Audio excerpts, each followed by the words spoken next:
She bit through the leather strap to keep from screaming as her daughter came into the world on a frozen dirt floor. Blood pooled beneath her, mixing with the straw and manure of a livestock pen, while men outside argued over her price. 19 years old, sold 3 times before, and now they'd auction her off before the cord was even cut. But when a gray-eyed stranger paid $300 and whispered, "You belong to no one now," she didn't know whether to believe him or run. Stay until the end and comment your city below so I can see how far this story travels.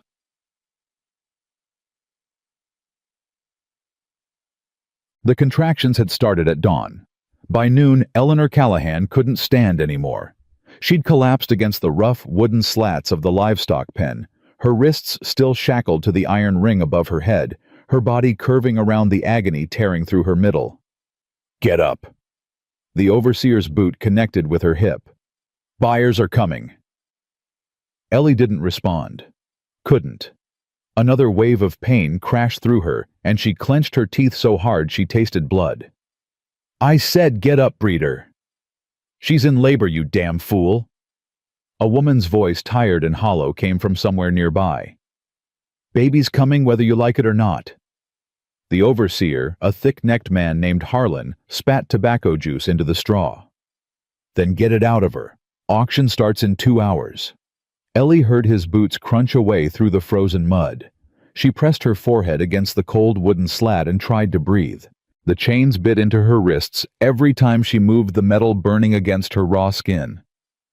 "Hey," the woman's voice again, closer now. "Hey girl, look at me." Ellie forced her eyes open. An older woman crouched before her, gray-haired and thin, with the hollow cheeks of someone who'd stopped hoping long ago. "How far apart are the pains?" "I don't know." Ellie's voice came out broken. "Close, too close." "First baby?" "Yes." The woman's expression flickered with something that might have been pity. "It's going to hurt. A lot.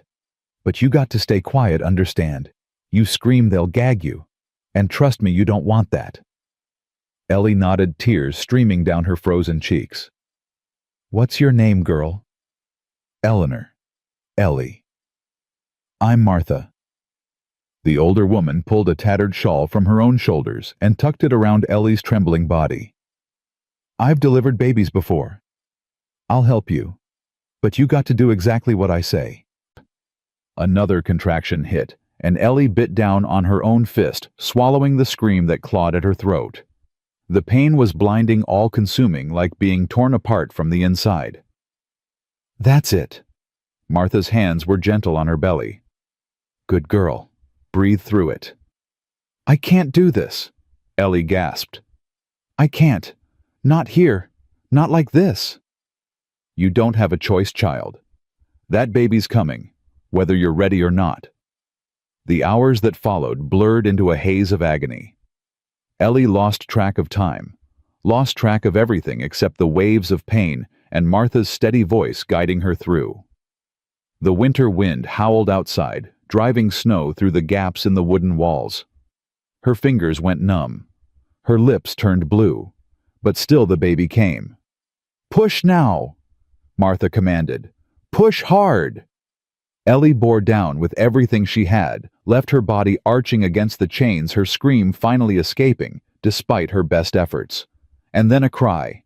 Thin, furious, alive. "It's a girl." Martha's voice caught. "You got a baby girl, Ellie?" The sound of her daughter's first breath cut through Ellie's exhaustion, like sunlight through storm clouds. She reached for the baby, but the chains pulled tight, keeping her arms suspended above her head. "Please." The word tore from her throat. "Please, let me hold her." Martha looked up at the chains, then at the door, then back at Ellie. Her jaw tightened with anger and helplessness. "I can put her on your chest, but I can't unlock those." She laid the baby against Ellie's body, skin to skin beneath the shawl. The infant was slick with birth, impossibly small, her face scrunched and red. But she was alive. She was breathing. She was real. Hey, Ellie whispered, her voice breaking. Hey, little one. I'm here. I'm right here. The baby rooted against her, seeking warmth, seeking safety. Ellie pressed her lips to the tiny head, breathing in the scent of new life, and felt something crack open in her chest. Love. Pure, overwhelming, terrifying love. I won't let them take you, she murmured against her daughter's soft hair. I won't. I promise. But even as she said it, she knew it was a lie. She had no power here. She was property same as this child. Tomorrow or the next day they'd be separated, sold to different owners. She'd never see her daughter again. The thought made her want to die. Ellie! Martha's voice was urgent. Someone's coming. The door crashed open and Harlan strode in, his face twisted with irritation. Auction's starting early. Buyers are getting restless. His eyes fell on the baby and narrowed. She alive? Yes. Martha positioned herself between Harlan and Ellie. They both need rest. The girl lost a lot of blood. Don't care. Harlan pulled out a key and approached the chains. She goes on the block in 10 minutes. Clean her up. She can barely stand. Then she'll sit. He unlocked one wrist, then the other, letting Ellie collapse forward. You got 10 minutes. Make her presentable. He left the door swinging open behind him. Cold wind rushed in, carrying snowflakes that settled on the straw like tiny frozen stars. Martha helped Ellie sit up, supporting her weight when she swayed. Can you hold the baby? I won't let her go. Good. Keep her warm. Keep her close. Martha's eyes were bright with tears she refused to shed. And Ellie, listen to me.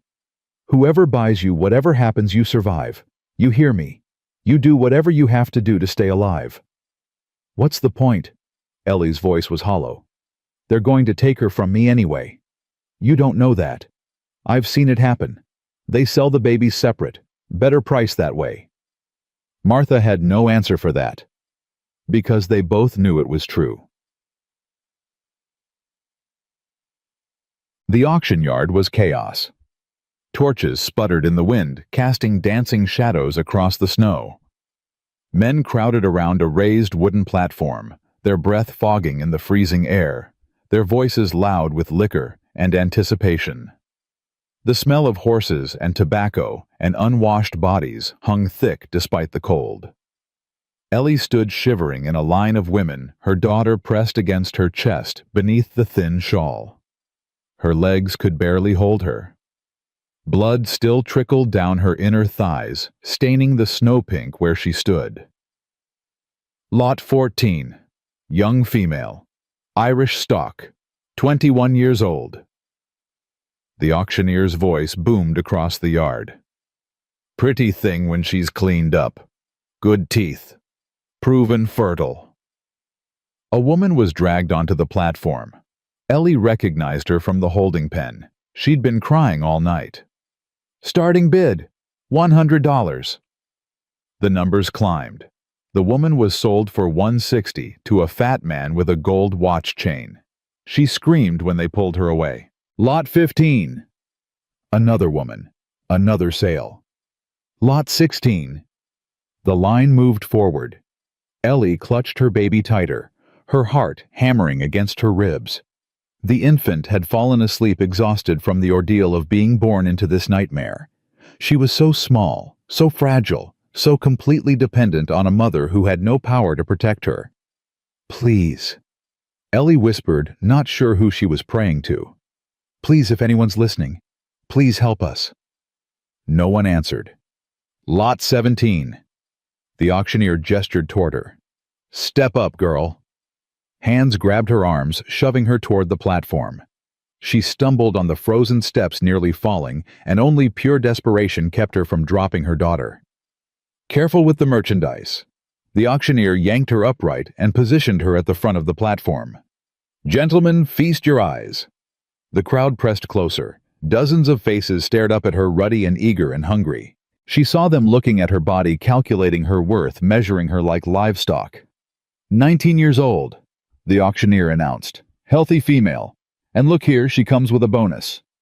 He grabbed the shawl and pulled it aside, revealing the sleeping baby. Fresh newborn born just hours ago. Mother and daughter available as a set, or separate if you prefer.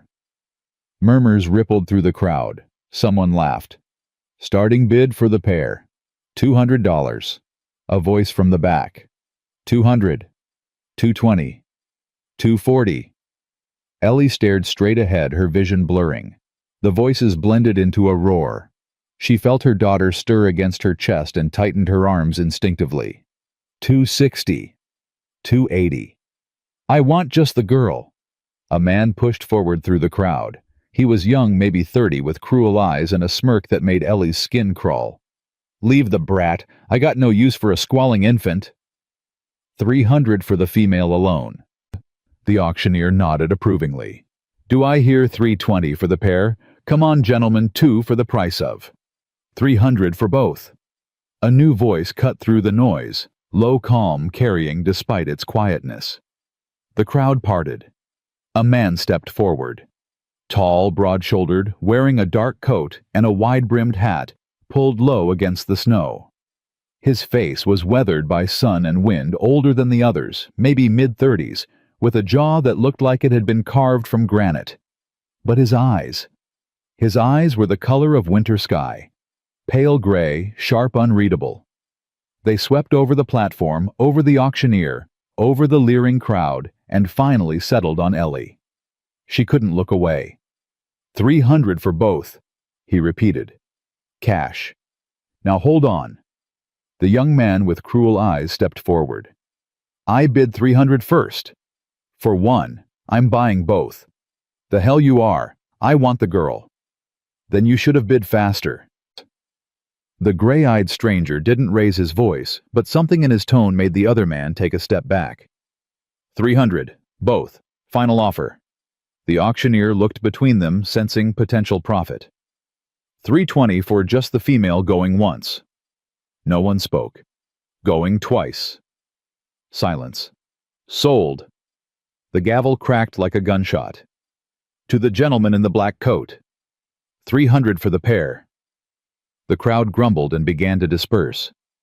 The young man with cruel eyes shot a poisonous look at the stranger before stalking away into the snow.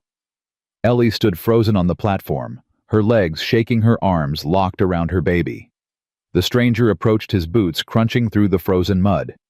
He stopped at the base of the steps and looked up at her. Can you walk? His voice was quiet, not demanding, asking. Ellie nodded, though she wasn't sure it was true. Then come down. Careful on the ice. He didn't reach for her, didn't grab her arm or pull her along like property. He just waited, his pale eyes patient, while she navigated the icy steps on trembling legs. When she reached the bottom, she swayed. The world tilted sideways. She was going to fall. A hand caught her elbow, steady, firm, but not rough. Easy. I've got you. She looked up at him, this stranger who'd just spent $300 to own her and her daughter.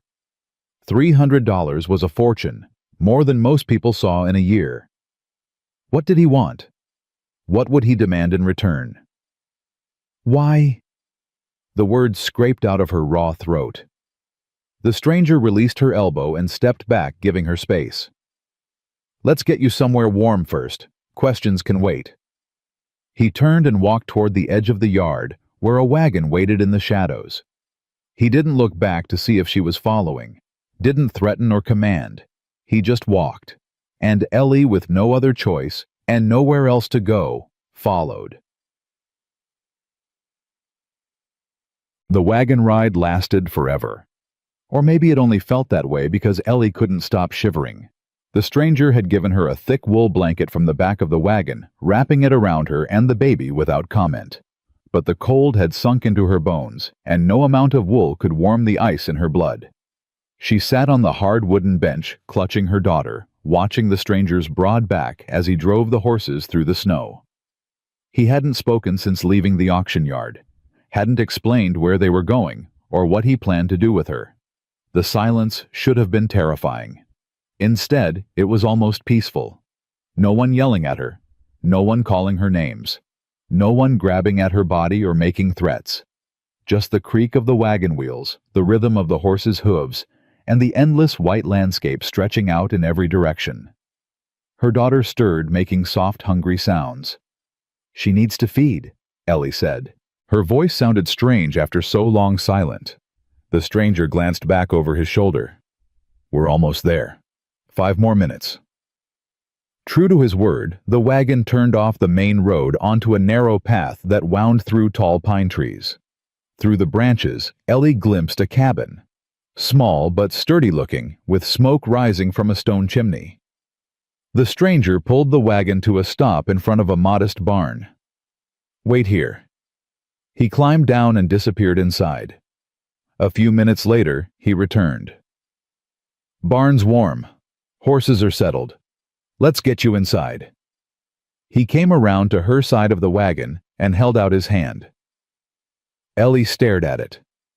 Calloused, scarred, weathered by years of hard work. A rancher's hand. She'd been grabbed by so many hands in her life. Dragged, pushed, struck, violated. But this hand was simply offered, palm up, waiting. She took it. His grip was warm and steady as he helped her down from the wagon. Her legs buckled when her feet hit the frozen ground, and again he caught her, one hand on her arm, the other hovering near her back but not quite touching. "Inside," he said, "before you freeze." The cabin was small but clean. One main room with a bed in the corner, a wood stove crackling with heat, a table with 2 chairs. The air smelled of pine smoke and coffee, and after the bitter cold outside, it felt almost tropical. The stranger guided her to the bed and stepped back. "Sit. I'll get water and food." Ellie sank onto the mattress, still clutching her baby. The bed was soft. Impossibly soft after weeks of sleeping on hard ground. She wanted to cry at the simple luxury of it. The stranger moved around the cabin with quiet efficiency. He stoked the fire-heated water, sliced bread and cheese onto a plate. His movements were unhurried but purposeful, like a man who'd lived alone for a long time and learned to need no one. Finally, he brought the plate to her and set it on the small table beside the bed. "Eat. You need your strength." "I need to feed her first." Ellie looked down at her daughter, who was beginning to fuss. "She hasn't eaten since she was born." The stranger nodded and turned away, giving her privacy. Ellie adjusted her position, wincing at the soreness between her legs, and helped the baby find her breast. The infant latched on immediately, her tiny mouth working with fierce determination. "That's it," Ellie whispered. "That's my girl." For a few minutes, the only sounds were the crackle of the fire and the soft suckling of the baby. Ellie felt some of the tension in her shoulders begin to ease. Her daughter was feeding. They were warm. They were safe. For now. "What's your name?" The stranger's voice made her jump. He was sitting at the table now, a cup of coffee in his hands, his pale eyes watching her with an expression she couldn't read. "Eleanor," she said carefully. "Eleanor Callahan. People call me Ellie." "Ellie," he repeated as if testing the weight of it. "I'm Samuel Thornton. Most folks call me Sam."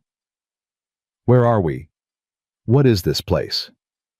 "My ranch, about 15 miles north of town."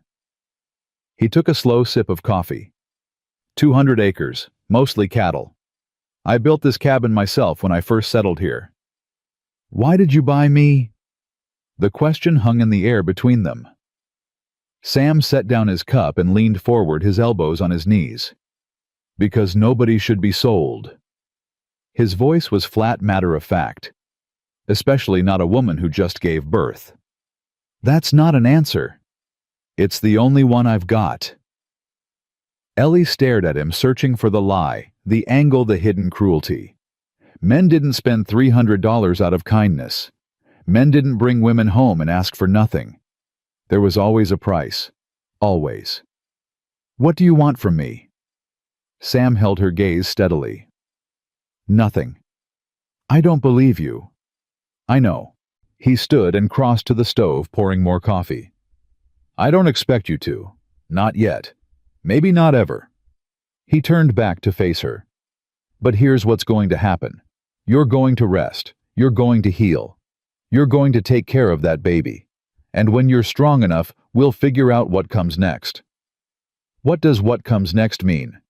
It means whatever you want it to mean. Sam's expression didn't change. "You can stay here, work on the ranch if you want. Or I can take you to the next town, help you find work, set you up somewhere safe. Your choice." "My choice." Ellie laughed bitterly. "I haven't had a choice in 5 years. You do now." She wanted to argue, wanted to scream that he was lying, that there was always a catch, that kindness didn't exist in her world. But she was so tired, so empty, so broken. The baby finished feeding and fell asleep against her chest. Ellie looked down at that tiny face, those perfect little features, and felt her heart crack open all over again. "What happens to her?" she whispered. "If I leave, what happens to my daughter?" "She goes with you. She's yours."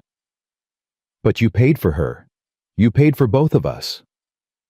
Sam was quiet for a long moment. Then he crossed the room and crouched down in front of her, his pale eyes level with hers. "I paid to get you out of that yard," he said quietly. "I didn't pay to own you. There's a difference." Ellie felt tears burning in her eyes. "I don't understand." "I know." He stood and moved toward the door, grabbing his coat from the hook. "I'm going to check on the horses. Settle in. Rest. The bed's yours." "Where will you sleep?" "Got a bedroll by the stove. I've slept worse places." He opened the door, letting in a rush of cold air. "Sam." He paused, looking back. "Thank you." The words came out barely a whisper. "For what you did. Even if I don't understand it, thank you." Something flickered across his face. Something that might have been sadness or understanding or old pain barely healed. "Don't thank me yet," he said. "Just rest. We'll talk more tomorrow." Then he was gone, the door closing softly behind him, leaving Ellie alone with her sleeping daughter and a warmth she hadn't felt in years. She looked around the small cabin, at the clean blankets on the bed, at the fire crackling in the stove, at the food waiting on the table. This isn't real, she told herself. It can't be real. Something will go wrong. Something always goes wrong. But her body was too exhausted to fight anymore. She lay back against the pillows curling around her daughter and closed her eyes. For the first time in 5 years, she slept without nightmares. Ellie woke to the smell of bacon. For a moment she didn't know where she was. The softness beneath her was wrong. The warmth was wrong. Everything was wrong. Then the memories came flooding back. The auction, the stranger, the cabin, Sam. She sat up slowly, wincing at the soreness that seemed to radiate from every part of her body. Her daughter was still asleep in the crook of her arm, breathing peacefully, her tiny fist curled against Ellie's chest. "Morning," Sam's voice came from across the room. He was at the stove, pushing something around in a skillet. "How do you feel?" "Like I got trampled by horses." "That's about right." He didn't turn around. "You lost a lot of blood. You'll be weak for a while." Ellie looked down at herself and realized she was wearing a clean nightgown. Not her own. Not the blood-stained dress she'd been wearing at the auction. Panic surged through her. "Who changed my clothes?" "You did." Sam glanced over his shoulder. "Last night. You don't remember." She searched her memory and found a hazy image of herself stumbling to a wash basin of clean water and clean cloth and the relief of being free of blood and filth. "I remember. Sort of. You were half asleep. I left clean clothes on the chair and waited outside until you were done." Ellie felt something loosen in her chest. He hadn't touched her, hadn't undressed her while she slept, hadn't taken advantage of her vulnerability. "The baby needs a name," Sam said, sliding bacon onto a plate.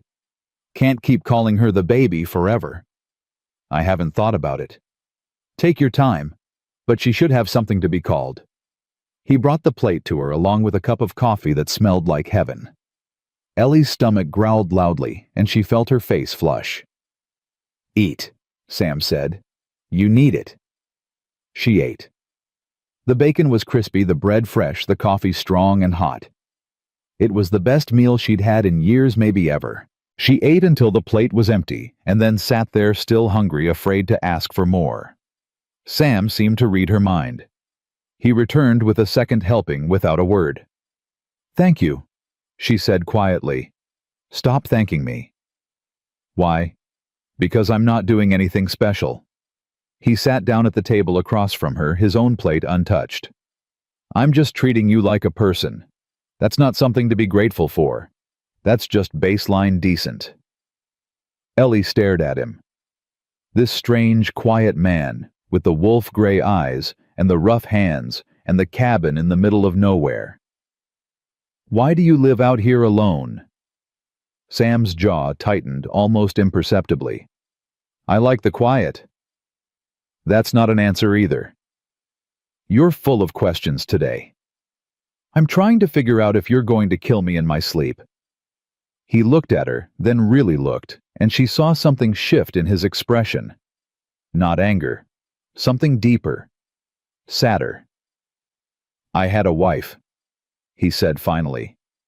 "Ruth. She died 6 years ago. Childbirth." He paused. "The baby didn't make it either." Ellie's breath caught. "I'm sorry. After that, I couldn't stay in town. Couldn't look at the places we'd been together, the house we'd built. So I came out here. Started over." He picked up his coffee cup, staring into it like it held answers. "I'm not going to hurt you, Ellie. I know you don't believe that yet, but I've seen enough pain in this life. I'm not interested in causing more." The baby stirred and began to cry. Ellie shifted her attention to soothing her, grateful for the distraction from the weight of Sam's words. "She's hungry again," she said. "Babies usually are." Sam stood. "I'll give you privacy. Need to check on the cattle anyway." He pulled on his coat and hat and paused at the door. "One more thing," he said. "That front door. There's no lock on it." Ellie frowned. "What do you mean?" "I mean, you can leave anytime you want. Walk right out. I won't stop you. I won't chase you." His pale eyes held hers. "You're not a prisoner here, Ellie. You're a guest. Understand?" She nodded slowly, not trusting her voice. "Good." He tipped his hat. "I'll be back in a few hours." The door closed behind him, and Ellie was alone again. She fed her daughter in silence, thinking about everything Sam had said. About choice and freedom and doors without locks. About a wife named Ruth, who died giving life just like Ellie had almost died last night. He understood, she realized. Not just intellectually, but in his bones. He knew what it was like to lose everything. To have your world shatter and leave you standing in the wreckage. That was why he'd bought her. Not for himself, but because he couldn't watch it happen to someone else. The thought made her want to cry. She looked down at her daughter, finally peaceful, her belly full, and her tiny body warm against Ellie's chest. "We need to name you," Ellie whispered. "Sam's right. You can't just be the baby forever." She thought about all the names she'd known. Her mother's name, Bridget, too full of grief to use. Her grandmother's name, Kathleen, too distant to mean anything. All the names of girls she'd known in bondage, names that carried too much pain. Then she thought about this morning. About waking up in a warm bed. About bacon and coffee and a door with no lock. "Hope," she said softly, trying out the word. "Because you were born in the darkest night and you're still here. Because maybe, just maybe, things can get better." The baby made a small sound, almost like agreement. "Hope Callahan." Ellie smiled through her tears. "That's who you are. That's who you'll always be." Outside, the snow continued to fall. But inside the little cabin, something new was beginning. Something fragile and uncertain and terrifying. Something that might just be a future. The days blurred together in a rhythm Ellie didn't recognize. She woke when Hope cried, fed her, changed her, held her while she slept. And through it all, Sam moved around the cabin like a ghost, always present, but never intrusive, always helpful, but never demanding. He cooked meals and left them on the table. He stoked the fire before dawn so she'd wake to warmth. He brought fresh water from the well and heated it for washing. He did everything a husband might do and asked for nothing in return. It made Ellie's skin crawl. "You're staring at me again," Sam said on the third morning, not looking up from the harness he was mending. "I'm trying to figure you out." "Not much to figure. I'm a simple man." "Simple men don't spend $300 on strangers." Sam's hands paused on the leather. "Maybe not." "So what are you—" He set down the harness and finally met her eyes. "Tired, mostly. Tired of watching people hurt each other. Tired of standing by and doing nothing." He picked up the harness again. "Figured I'd try something different." Ellie pulled the blanket tighter around her shoulders. Hope was sleeping in the cradle Sam had brought down from the loft, a small wooden thing he'd built years ago for a baby who never got to use it. "Your wife," Ellie said carefully. "Ruth, did you build that cradle for her baby?" Sam's jaw tightened. "Yes." "I'm sorry. I shouldn't have asked." "It's fine." But his voice said it wasn't. "It's been 6 years. I've made my peace with it." "Have you—" The question hung between them.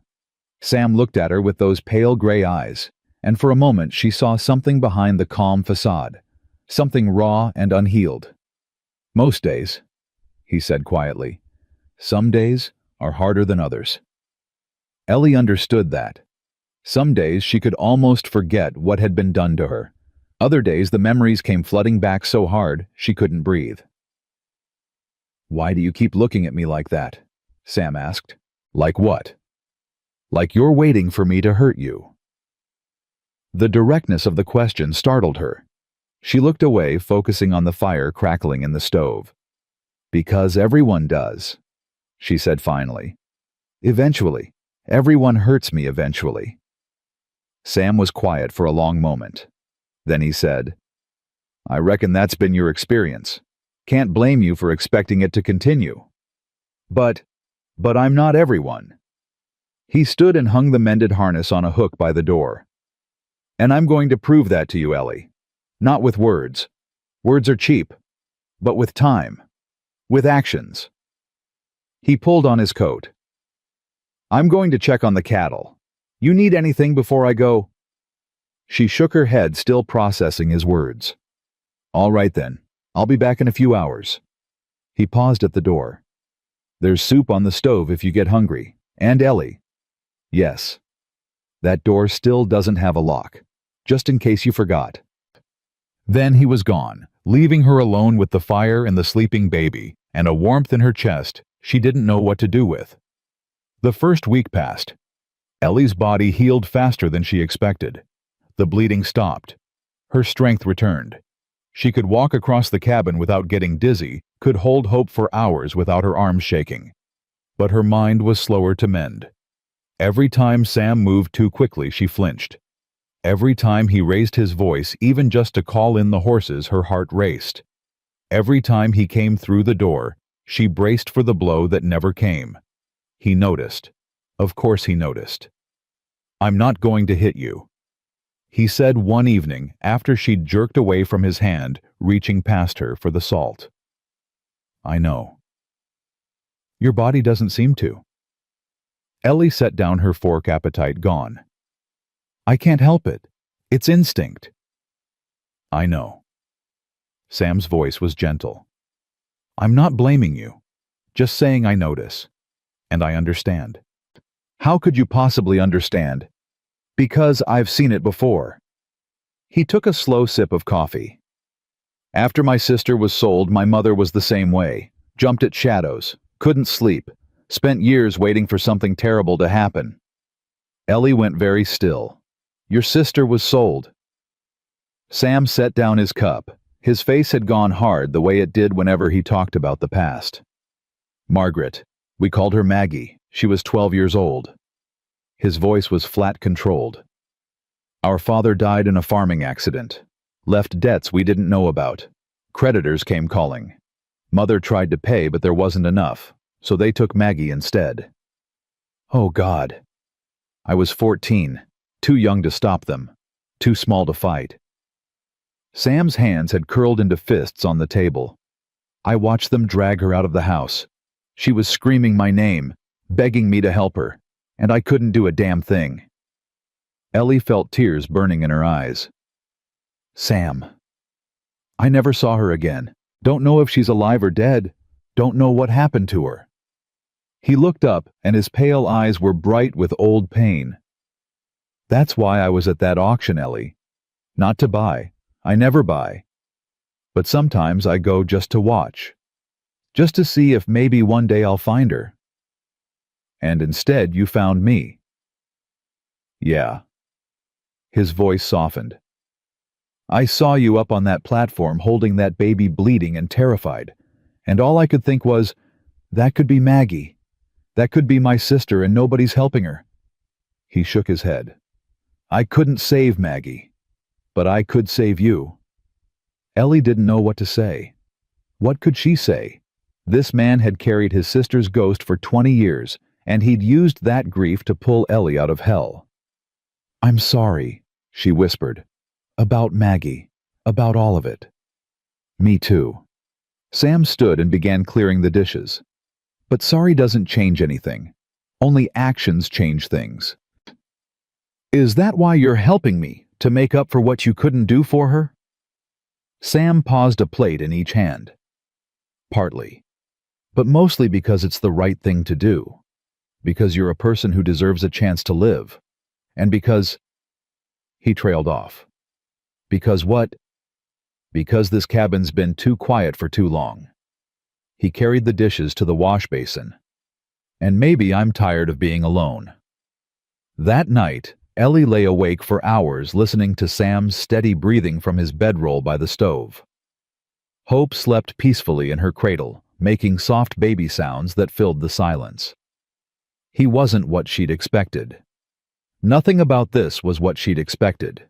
She'd spent 5 years learning that men took what they wanted, that kindness was always a trap, that hope was a luxury she couldn't afford.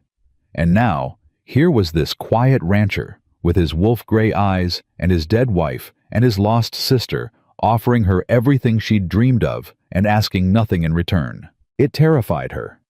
Because if she started to believe in it, started to trust it, started to hope, then losing it would destroy her. Better to stay guarded. Better to keep waiting for the other shoe to drop. Better to protect what was left of her heart. But even as she told herself this, she could feel the walls starting to crack. The second week brought snow.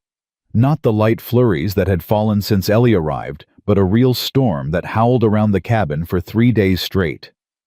The wind rattled the windows and drove drifts up against the door, and Sam had to dig a path to the barn each morning just to feed the horses.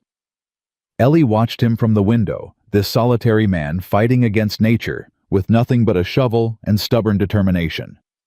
He never complained, never cursed the weather, just did what needed to be done and came back inside with snow in his hair and ice on his beard. You'll catch your death, she said when he stumbled through the door on the second day, his lips blue with cold. Probably. He stripped off his frozen coat and moved toward the stove. But the horses need to eat. You could wait until the storm passes. They'd starve. Can't ask them to wait on weather. Ellie poured coffee and brought it to him without thinking. He took the cup with a surprised look, his cold fingers brushing against hers. Thank you, he said. It's just coffee. It's the first time you've done something for me without being asked. Ellie hadn't realized it until he said it. She stepped back, flustered. I should check on Hope. She's sleeping fine. I can hear her breathing from here. Sam wrapped both hands around the warm cup. Sit with me, just for a minute. She hesitated, then sat at the table across from him. What's wrong? Sam asked. Nothing. Ellie? She looked up at him, at his weathered face and his patient eyes. I don't know how to do this. She admitted. I don't know how to be here. How to act. What you expect from me. I don't expect anything. Everyone expects something. I'm not everyone. He said it without irritation, just statement of fact. And I know you don't believe that yet, but I keep saying it because it's true. There's no test you have to pass, no performance you have to give. You're just here. That's enough. Why? Why what? Why is that enough? Ellie's voice cracked. I'm nobody. I'm nothing. I'm a woman who's been bought and sold and used up. Why would just existing be enough for anyone? Sam set down his coffee cup and leaned forward. You want to know what I see when I look at you? I'm not sure I do. Too bad. I'm going to tell you anyway. His pale eyes held hers. I see a woman who survived things that would have killed most people. I see a mother who gave birth in chains and still had enough love left to name her baby Hope. I see someone who's been knocked down 100 times and keeps getting back up. He paused. That's not nothing, Ellie. That's the strongest damn thing in the world. She couldn't speak. The tears she'd been holding back for days finally spilled over, streaming down her cheeks. Sam didn't move to comfort her, didn't try to touch her. He just sat there steady and patient while she fell apart. I'm sorry, she gasped when she could breathe again. I don't know why I'm crying. Because you're safe enough to, he said simply. Sometimes we hold it together until we don't have to anymore. Then it all comes out. Is that what happened to you after Ruth died? Sam was quiet for a long moment. Yeah, I held it together for the funeral, for the burial, for the first week. Then one morning I woke up and I couldn't stop screaming. Screamed until my voice gave out. Then I just lay on the floor and stared at the ceiling for 3 days. What made you get up? Honestly, the horses. They needed to eat. Couldn't let them starve because I was drowning in grief. He smiled faintly. Animals don't care about your pain. They just need you to show up. So I showed up, and eventually showing up got easier. Ellie wiped her face with the back of her hand. Is that what you're doing with me? Showing up. Trying to. Sam stood and refilled his coffee cup. It's the only thing I know how to do. The storm broke on the 3rd day. Ellie woke to silence so absolute after the constant howling that she thought for a moment she'd gone deaf. Then she heard Hope's soft breathing and Sam moving around the cabin, and she realized the wind had finally stopped. Sun's out, Sam said when he saw her stir. Going to be cold but clear. Thought I might ride into town for supplies. We're running low on flour. Ellie's stomach clenched. Town. Don't worry, I won't be gone long. And I'm not leaving you here alone. I mean I am, but... He paused, looking uncomfortable. What I mean is you'll be safe. Nobody comes out this far. And if they do, there's a rifle above the door. You know how to shoot? No. Then don't touch it. He grabbed his hat from the hook. Just keep the door locked. I mean, there's no lock, but keep it closed. I'll be back before dark. Sam. He paused, hand on the door handle. Be careful. Something flickered across his face. Surprise, maybe. Or something warmer. I will, he said. Take care of yourself while I'm gone. And Ellie. Yes. This is your home now, as long as you want it to be. Understand? Then he was gone, and Ellie was alone with Hope and a cabin that suddenly felt very large and very quiet. She spent the day doing things she'd never been allowed to do before. She explored every corner of the cabin, touching the books on the small shelf, the worn quilt on the bed, the photograph on the mantel of a young woman with kind eyes, who must have been Ruth. She opened cupboards and found neat rows of preserved vegetables, dried meat, coffee sugar. Everything organized, everything in its place. She found a drawer full of women's clothing. Ruth's things, she guessed. Dresses and undergarments, and a beautiful blue shawl embroidered with flowers. Sam hadn't thrown them away, hadn't been able to let go. He loved her, Ellie said to Hope, who was watching her with curious eyes. Really loved her. You can tell by the things he kept. Hope gurgled in response. I know you can't understand me yet, but someday I'm going to tell you about the man who saved us. about how he bought our freedom and never asked for anything back, about how he gave us a home when we had nothing. Ellie's voice caught. I'm going to make sure you know what a good man looks like, so you never settle for less. She was nursing Hope by the fire when she heard hoofbeats approaching. Her heart slammed against her ribs. Sam had said he'd be back before dark, and the sun was just starting to set. But what if it wasn't Sam? What if someone else had come? She grabbed Hope and backed into the corner, her eyes fixed on the door. It opened. Sam stepped through his arms full of supplies, snow-dusting his shoulders. Got everything we needed? Flour, sugar, some fabric, I thought you might. He stopped when he saw her pressed against the wall. Ellie. What's wrong? Nothing. She forced herself to relax. I just wasn't sure it was you. Sam set down the supplies and crossed to her, slowly, his movements deliberate. I should have called out before I came in. I'm sorry. Didn't think. It's fine. I'm fine. You're shaking. She was. Her whole body was trembling and she couldn't make it stop. Sam stopped a few feet away, giving her space. I'm going to reach out my hand, he said quietly. Just my hand, and I want you to take it if you can. But if you can't, that's okay too. He extended his palm toward her. Open. Waiting. Ellie stared at it. This hand that had helped her down from the auction platform. That had caught her when she stumbled. That had never once reached for her in anger or demand. She reached out and took it. His fingers closed around hers, warm and steady. There you go, he said softly. See, just me. Nobody else. You're safe. I know. Her voice came out barely a whisper. I'm starting to know. They stood there for a long moment, connected by nothing but their hands while the fire crackled, and Hope made soft sounds against Ellie's chest. Then Sam gently released her and stepped back. Got something for you. From town. He moved to the pile of supplies and pulled out a wrapped package. It's not much, but I thought you might want something of your own. Ellie took the package with trembling fingers and unwrapped it carefully. Inside was fabric, soft blue cotton enough to make a dress, and underneath it, a small leather journal with blank pages. The shopkeeper's wife helped me pick the fabric. Sam said, sounding almost embarrassed. Said blue would match your eyes. And the journal, I thought maybe you'd want to write things down. My mother used to say writing helped her make sense of her thoughts. Ellie couldn't speak. No one had given her a gift in years.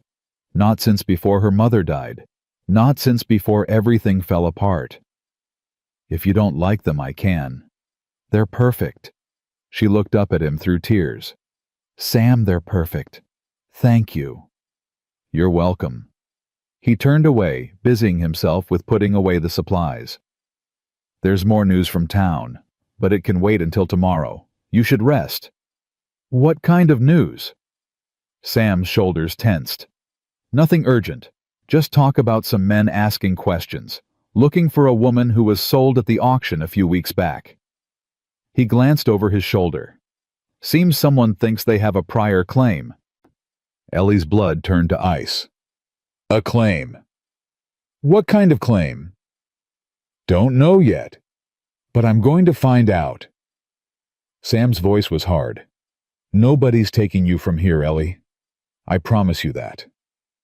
You can't promise that. If they have papers, if they have legal, then I'll buy the papers. I'll buy whatever needs buying. And if that doesn't work, I'll figure something else out. He turned to face her fully. You're not property anymore. You're a person. And I'm going to make damn sure you stay that way. The fierceness in his voice made Ellie's breath catch. Why? She whispered. Why do you care so much? Sam was quiet for a long moment. Then he said, Because I couldn't save Maggie. Because I couldn't save Ruth. Because I've spent 20 years watching people I love get taken away, and I'm done. I'm done standing by. I'm done being helpless. His pale eyes burned. You and that baby are the first good thing that's happened in this cabin in 6 years. And I'm not losing that. Not without a fight. Ellie felt something shift in her chest. Something she'd thought was dead, buried under years of pain and fear and hopelessness. Sam. Yeah. My name, she said slowly. Eleanor Callahan. But you can call me Ellie. And I'd like to know yours. Really know it. Not just the name you give strangers. Sam's expression softened. Samuel James Thornton, he said. Born in East Texas, raised on a farm that doesn't exist anymore. Lost a sister, lost a wife, lost a baby. Built this place with my own two hands because I needed somewhere to hide from the world. He paused. But I'm not hiding anymore. And I don't want you to hide either. Ellie took a shaky breath. I was born in Boston. She heard herself saying. My parents came over from Ireland during the famine. My father drank. My mother died when I was 14. I was sold 3 months later to pay his debts. The words came faster now, spilling out like water through a broken dam. I've been property for 5 years. I've been beaten and starved and used and thrown away. I stopped believing in anything good a long time ago. She looked up at Sam, this stranger, who'd become something else entirely. But I want to believe again. She whispered, I want to believe in this. In you. In this life you're offering. I'm just scared. Scared of what? Of losing it. Of having it taken away. Of waking up and finding out it was all a dream. Sam crossed to her slowly, and for the first time since she'd arrived, reached up to touch her face. Just his fingertips against her cheek. Gentle. Questioning. This isn't a dream, he said quietly. And I'm not going anywhere. Not unless you want me to. Ellie leaned into his touch just slightly. I don't want you to. Then I won't. They stood there in the fading firelight, connected by something fragile and new and terrifying. Hope had fallen asleep against Ellie's chest, peaceful and unaware of the weight of the moment. Finally, Sam stepped back. You should eat, he said, his voice rough. I'll warm up some stew. Sam. Yeah. Thank you. For the gifts, for the words, for everything. He nodded once, then turned to the stove. Ellie watched him move, this quiet man who'd pulled her from the darkness, and felt the first stirrings of something she hadn't felt in years. Not love, not yet. That would take time. But trust. The beginning of trust. And maybe that was enough. Later that night, after the stew was eaten and the fire was banked, and Hope was sleeping soundly in her cradle, Ellie opened the journal Sam had given her and picked up a pencil. She stared at the blank page for a long time. Then she began to write. January 15th. I am alive. My daughter is alive. We are in a cabin in the middle of nowhere with a man who bought our freedom and asks for nothing. His name is Samuel Thornton. He lost a sister and a wife and a baby. He carries his grief like armor. But underneath it, I think there's someone worth knowing, someone worth trusting. I am afraid to hope. I have been afraid for so long. But today he touched my face and called me by my name and looked at me like I mattered. Maybe I do matter. Maybe we both do. I don't know what tomorrow brings. But for the first time in 5 years, I want to find out. She closed the journal and pressed it against her chest. Outside, the wind had started to blow again, but inside the cabin, everything was warm. Everything was quiet. Everything was beginning. 3 weeks passed, and Ellie began to forget what fear tasted like. Not completely. The old instincts still lived in her bones, still made her flinch at sudden movements and loud sounds. But the constant terror that had been her companion for 5 years was fading, replaced by something quieter. Something that felt almost like peace. She learned the rhythm of the ranch. Sam rose before dawn to tend the cattle. She woke with hope fed her changed, her held her while the sun crept over the mountains. They ate breakfast together, she and Sam talking about small things, weather and horses, and how much hope had grown. Then Sam went out to work, and Ellie stayed in the cabin caring for her daughter and slowly making the space her own. She'd sewn the blue fabric into a dress, wearing it for the first time on a Sunday morning that felt like church, even though they didn't pray. Sam had looked at her for a long moment, then said, "Ruth would have liked you. She always said blue was the color of new beginnings." Ellie had cried at that. She seemed to cry a lot these days, but the tears felt different now, cleansing instead of desperate. She was hanging laundry on the line behind the cabin when she heard it, a sound that didn't belong, high and thin, carried on the winter wind. Crying. Not Hope. Hope was sleeping in her cradle inside. This was different, older, more desperate. Ellie dropped the shirt she was holding and ran toward the sound. It was coming from the tree line, from the thick pines that bordered Sam's property. "Hello," she called. "Is someone there?" The crying stopped abruptly, then silence. "I won't hurt you."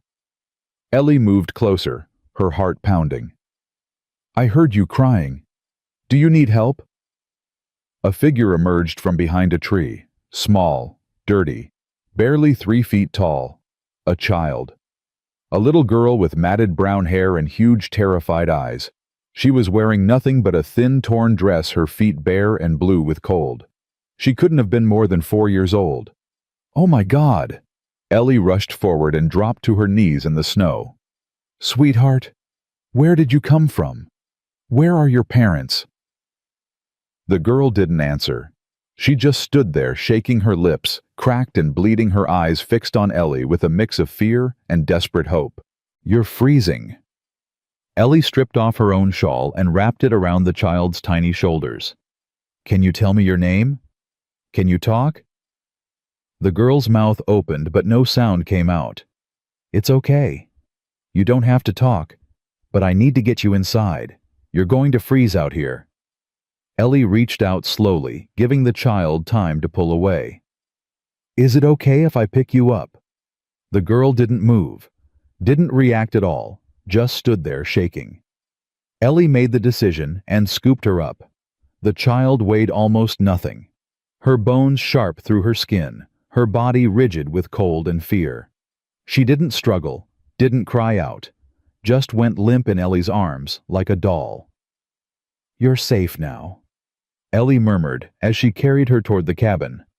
"I've got you. You're safe."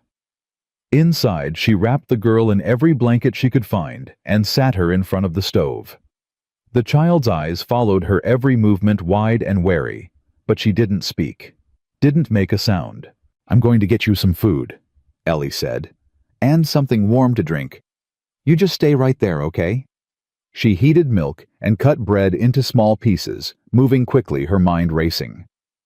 Where had this child come from? How long had she been in the woods? Was someone looking for her? When she brought the food to the girl, the child stared at it for a long moment. Then she grabbed the bread with both hands and shoved it into her mouth, eating so fast she choked. "Slow down." Ellie knelt beside her. "There's more. You don't have to rush." The girl didn't slow down. She ate like someone who didn't know when the next meal would come, like someone who'd learned that food could be taken away without warning. Ellie's heart broke. She knew that hunger. She remembered it. "When did you last eat?" she asked softly. The girl looked up at her, milk dripping down her chin, and something in her eyes shifted. The first crack in the wall of silence. "Mama said wait." The voice was barely a whisper, rusty from disuse. "Said wait for her to come back. Your mama left you." The girl nodded. "How long ago?" A shrug. The child didn't know. Didn't have words for time. "Where's your papa?" The girl flinched violently, pulling back as if Ellie had struck her. The fear that flashed across her face was so raw, so familiar, that Ellie's breath caught. "It's okay," she said quickly. "I won't ask about him again. You don't have to talk about anything you don't want to." She sat back on her heels, giving the child space, and tried to think. A little girl abandoned in the woods, terrified of the mention of a father. The marks on her arms visible now that the blanket had slipped. Bruises in the shape of fingers. Ellie knew this story. She'd lived versions of it herself. What's your name, sweetheart? The girl clutched the blanket tighter. Rosie. Rosie. That's a beautiful name. I'm Ellie. She gestured toward the cradle where Hope was starting to stir. And that's my daughter Hope. She's just a baby. Do you like babies? Rosie's eyes went to the cradle, and something softened in her face. Baby, she whispered. That's right. She's very small. She needs someone to take care of her. Kind of like you need someone to take care of you right now. Ellie paused. Would you like to stay here for a while, where it's warm? Rosie looked at her with those huge, haunted eyes. Stay. Yes, stay. With me and Hope and Sam. He's the man who lives here. He's kind. He won't hurt you. The fear flickered back. Man. A good man. I promise. He saved me and Hope when we had nowhere to go. He'll help you too. Rosie was silent for a long moment, her small body trembling with more than cold. Then she said in that tiny broken voice, Mama's not coming back, is she? Ellie felt tears burn her eyes. I don't know, sweetheart, but I'm here, and I'm not going anywhere. Sam returned at dusk to find 3 people in his cabin instead of 2. He stopped in the doorway, snow-dusting his shoulders, and stared at the small figure huddled by the stove. Ellie? She came out of the woods. Ellie rose from where she'd been sitting beside Rosie. About 4 hours ago. She's been abandoned. Her mother left her, and I think he hurt her. Sam's jaw tightened. He closed the door slowly, his movements deliberate, non-threatening. Hey there, he said, his voice dropping to something soft and low. I'm Sam. What's your name? Rosie pressed herself back against the chair, her eyes fixed on him with naked terror. She's scared of men, Ellie said quietly. She flinched when I mentioned her father. Sam nodded, his expression darkening with understanding. He stayed by the door, keeping his distance. Rosie, he said, kneeling down to make himself smaller. That's a pretty name. You know what, I have a horse named Rosie. Well, her real name is Rosemary, but I call her Rosie. She's brown with a white spot on her nose. Do you like horses? Rosie watched him, still trembling, but something in her posture shifted slightly. I like horses, she whispered. Me too. Maybe tomorrow, if you're feeling better, I can show you Rosemary. Would you like that? A tiny nod. Good. Sam stood slowly and backed toward the door. I'm going to go take care of the animals now. Ellie will stay with you, and tomorrow we'll figure things out. Okay. He looked at Ellie, a whole conversation passing between them in that single glance. Then he was gone, the door closing softly behind him. Rosie exhaled shakily. He's not mean. No, sweetheart, he's not mean. Ellie moved back to sit beside her. Sam is the kindest man I've ever met. He found me when I was scared and alone, just like you. He gave me a home. He'll do the same for you. Promise. The word was so small, so hopeful, that it nearly broke Ellie. I promise. That night, after Rosie finally fell asleep on a pile of blankets by the fire, Ellie sat at the table with Sam, speaking in low voices. We can't keep her, Sam said, though his voice held no conviction. She's got to have family somewhere. Someone who's looking for her. Someone who beat her. Ellie's voice was hard. Look at the bruises on her arms. Look how she flinches. You want to send her back to that? Of course not. But we can't just keep a child that doesn't belong to us. She doesn't belong to anyone. Ellie felt tears threatening again. Don't you see? She's like me. Like Hope. She's been thrown away. Left to die. She reached across the table and grabbed Sam's hand. You said you couldn't save Maggie. You said you couldn't save Ruth, but you saved me. You can save her too. Sam looked at their joined hands, then at Rosie's small form sleeping by the fire. If someone comes looking for her, then we deal with that when it happens. But until then, she stays. She has to stay. Ellie's grip tightened. Please, Sam, I can't let another child suffer the way I suffered. I can't." Sam was quiet for a long moment. Then he nodded. "All right. She stays. Thank you." "Don't thank me." He squeezed her hand before releasing it. "Thank yourself. You're the one who found her. You're the one who brought her in from the cold." He looked at her with something like wonder. "You keep collecting broken things, Ellie Callahan. Maybe because I know what it's like to be broken." "Yeah." His voice was soft. "Maybe so." The days that followed were difficult. Rosie didn't speak much. She startled at every noise, cried in her sleep, and refused to be in the same room as Sam unless Ellie was there.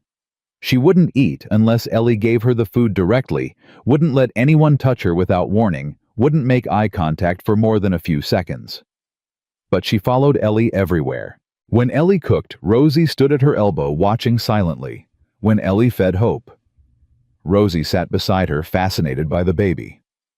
When Ellie sewed or cleaned or wrote in her journal, Rosie was there, a small shadow, never more than an arm's length away. "She's attached to you," Sam observed one evening. "Like a duckling with its mother. She needs someone to trust, someone who won't hurt her." "You know, we don't know her story. Not really. Don't know where she came from or why she was left." "Does it matter?" Ellie looked at him. "She's a child. She's alone. She's scared. That's all I need to know." Sam nodded slowly.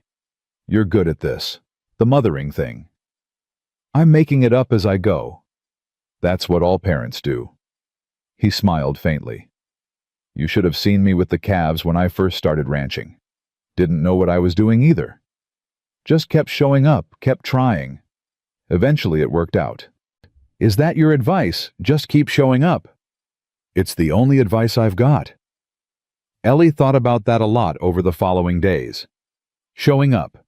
Being present. Not running away when things got hard. It wasn't complicated advice, but it was the kind that mattered. She showed up for Hope, feeding her at all hours, singing to her when she cried, watching her grow stronger every day. She showed up for Rosie, patient and gentle, never pushing, never demanding. She showed up for Sam, sharing meals and conversations, and the quiet intimacy of living side by side. And slowly things began to change. It started with small moments. Rosie reaching for Ellie's hand during a thunderstorm. Rosie laughing at Hope's expressions. Rosie falling asleep against Ellie's shoulder instead of alone by the fire. Then bigger moments. Rosie calling her mama instead of Ellie. Rosie letting Sam sit next to her at dinner. Rosie asking if she could pet Rosemary the horse. "She's healing," Sam said one night, watching Rosie sleep peacefully for the first time since she'd arrived. "Because of you."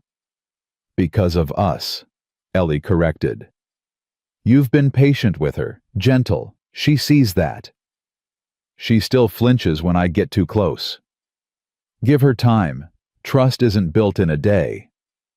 Speaking from experience, Ellie looked at him, at his weathered face and kind eyes. "Yeah," she said quietly. "Speaking from experience." A week after Rosie arrived, Ellie woke to find her sitting up in her blankets, staring at the window. "What is it, sweetheart?" "Someone's coming." Ellie's blood went cold. She moved to the window and looked out. In the early morning light, she could see a figure approaching on horseback. Not Sam. Sam was in the barn. This was someone else. "Stay here," she told Rosie. "Stay quiet. Take care of Hope." She grabbed the rifle from above the door, even though she had no idea how to use it, and stepped onto the porch. The rider was a man, middle-aged, well-dressed, with a cruel set to his mouth. He pulled his horse to a stop and looked down at her with an expression that made her stomach turn. "Morning, ma'am." He tipped his hat, but there was no courtesy in it. "I'm looking for a woman. Young red hair, had a baby a few weeks back. I'm told she might be staying on this property." "I don't know what you're talking about." "I think you do." The man's smile widened. "See, I have a contract that says that woman belongs to me, bought and paid for, and I'm here to collect. There's no one here but me. You're a terrible liar. The man dismounted and took a step toward the porch. I'm going to ask you one more time. Where is Eleanor Callahan? Ellie's hands tightened on the rifle. I'm Eleanor Callahan. The man's eyes lit up. Well now, that makes things simpler. He pulled a folded paper from his coat. I'm Cornelius Webb, and according to this contract, you belong to me. I don't belong to anyone. The law says different. Webb waved the paper. This here is a binding contract between myself and your previous owner. He sold you to me before you ever ended up at that auction, which means the man who bought you that night, Samuel Thornton, committed theft, and I'm here to reclaim my property. I'm not property. Yes, you are. Webb's voice went hard. You're property just like that baby of yours, and unless you want me to bring the sheriff down here, you'll come quietly. The hell she will. Sam's voice came from behind Webb. He'd emerged from the barn without making a sound, his rifle raised and steady. Webb turned slowly. Mr. Thornton, I was hoping we could handle this civilly. There's nothing civil about what you're doing. Sam moved closer, his pale eyes cold as winter. She's not going anywhere with you. The law's on my side. The law is whatever men with money say it is, and I've got money. Sam kept the rifle trained on Webb's chest. How much? Webb blinked. Excuse me. The contract. How much to buy it from you? It's not for sale. Everything's for sale. Name your price. Webb was silent for a moment, calculating. Then he smiled that same cruel smile that made Ellie's skin crawl. $400. Done. The smile faltered. You don't have that kind of money. I do. Sam's voice was flat. I've got it in the house. I'll get it right now. You give me that contract, and you ride out of here and never come back. Webb looked at Ellie, then at Sam, then at the rifle still pointed at his chest. Make it 500. No. Sam's jaw tightened. 400. Final offer. Take it or I put a bullet in you and burn that contract myself. The silence stretched. Ellie could hear her own heartbeat, could feel Rosie watching from inside the cabin, could feel her whole future hanging in the balance. Fine. Webb spat. 400, but if you're lying about having the money. I don't lie. Sam lowered the rifle slightly. Ellie, go inside. Get the strongbox from under the bed. Don't come out until I tell you. Ellie hesitated. Go. Sam's voice was gentle but firm. I've got this. She went. Inside, Rosie was pressed against the wall, her eyes huge with fear. Hope was crying in her cradle, picking up on the tension. It's okay, Ellie said, though she wasn't sure it was. Everything's going to be okay. She found the strongbox under the bed, heavy and locked. Sam had given her the key weeks ago, told her where he kept his savings in case of emergency. She'd never thought she'd actually need it. She carried it to the porch and set it down. Count it, Sam told Webb. 400. Then you hand over that contract and get off my property. Webb counted the money twice, his eyes glittering with greed. Then he tossed the contract onto the porch and mounted his horse. You're a fool, Thornton. That woman's nothing but trouble. Get off my land. Webb rode away without another word. Sam watched until he disappeared into the trees, then lowered the rifle and picked up the contract. It's over, he said quietly. He won't be back. Ellie stared at the paper in his hands. $400. Sam, that's just money. He tore the contract in half, then in half again, and threw the pieces into the snow. You're worth more than money. Ellie felt her legs give way. She sat down hard on the porch steps, shaking, tears streaming down her face. Sam sat beside her, not touching, just present. I'm free, she whispered. I'm actually free. You were always free. That paper didn't mean anything, not really. It meant everything to men like him. Men like him don't matter anymore. Sam's voice was fierce. You matter. Hope matters.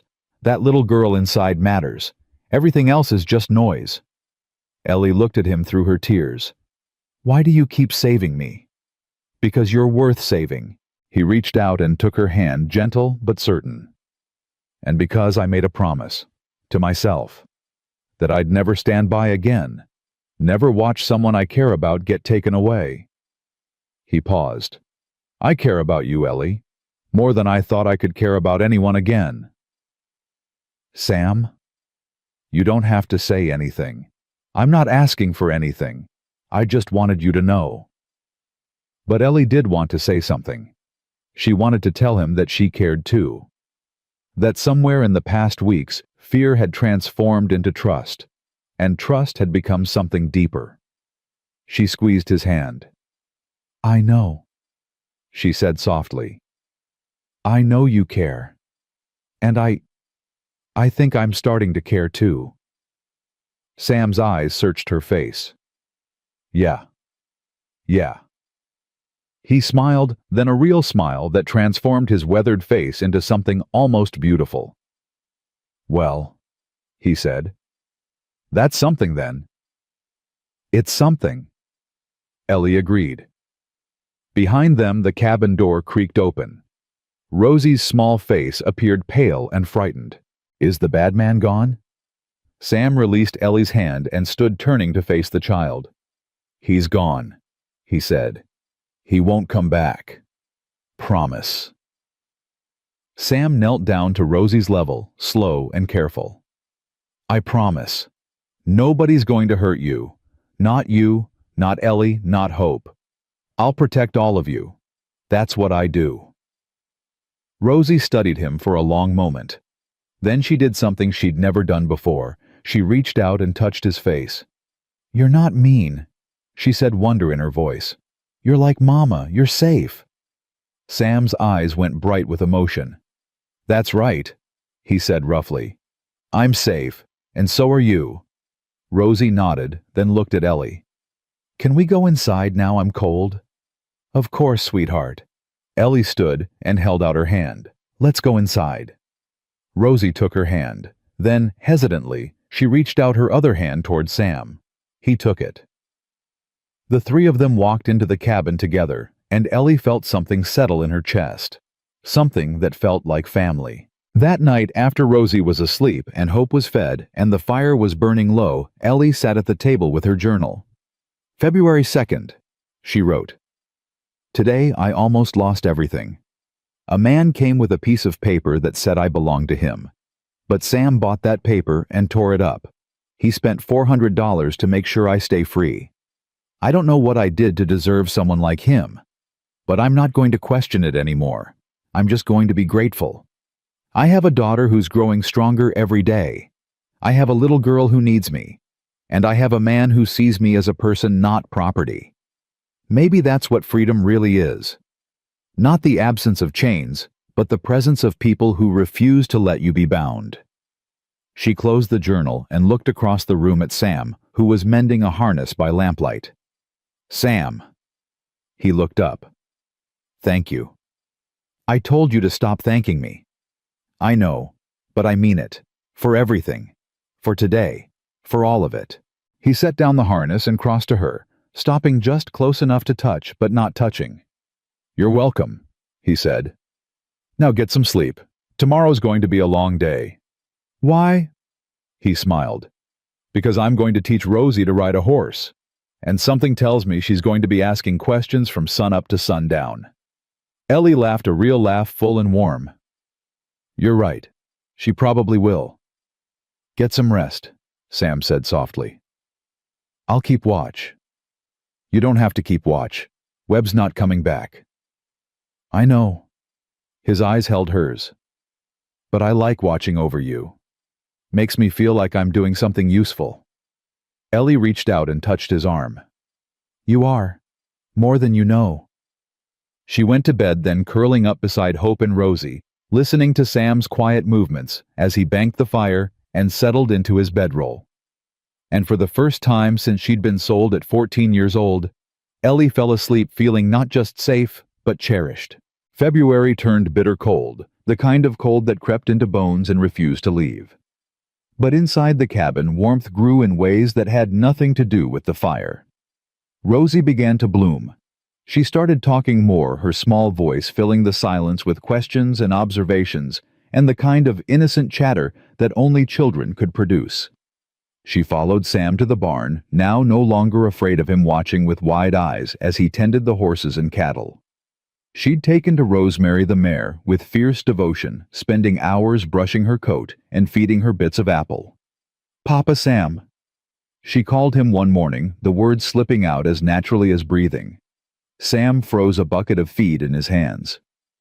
Ellie watched from the doorway, her heart in her throat. "What did you call me?" Sam's voice was rough. Rosie's face crumpled with sudden fear. "I'm sorry, I didn't mean to. I won't say it again." "No." Sam set down the bucket and knelt in the snow, bringing himself to her level. "No, sweetheart. You don't have to be sorry. You can call me that if you want to." "Really?" "Really." His voice cracked slightly. "I'd be honored." Rosie's face transformed into a smile so bright it could have melted the snow. "Papa Sam," she said again, testing it. "I like that." "Me too." Sam reached out and touched her hair gently. "Me too, little one." Ellie turned away before they could see her crying.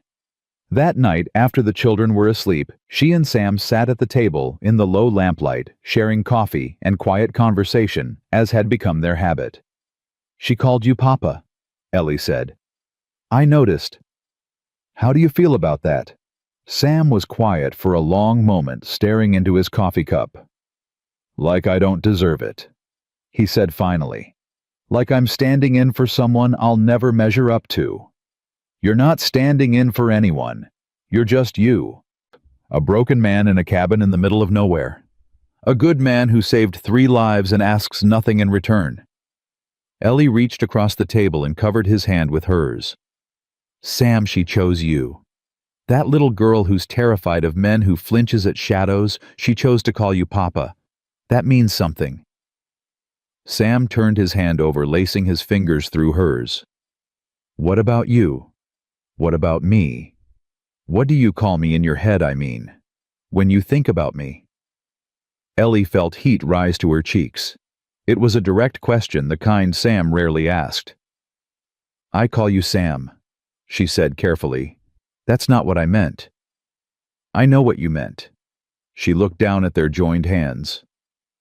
"I think of you as the man who gave me my life back, the man who makes me feel safe, the man I trust."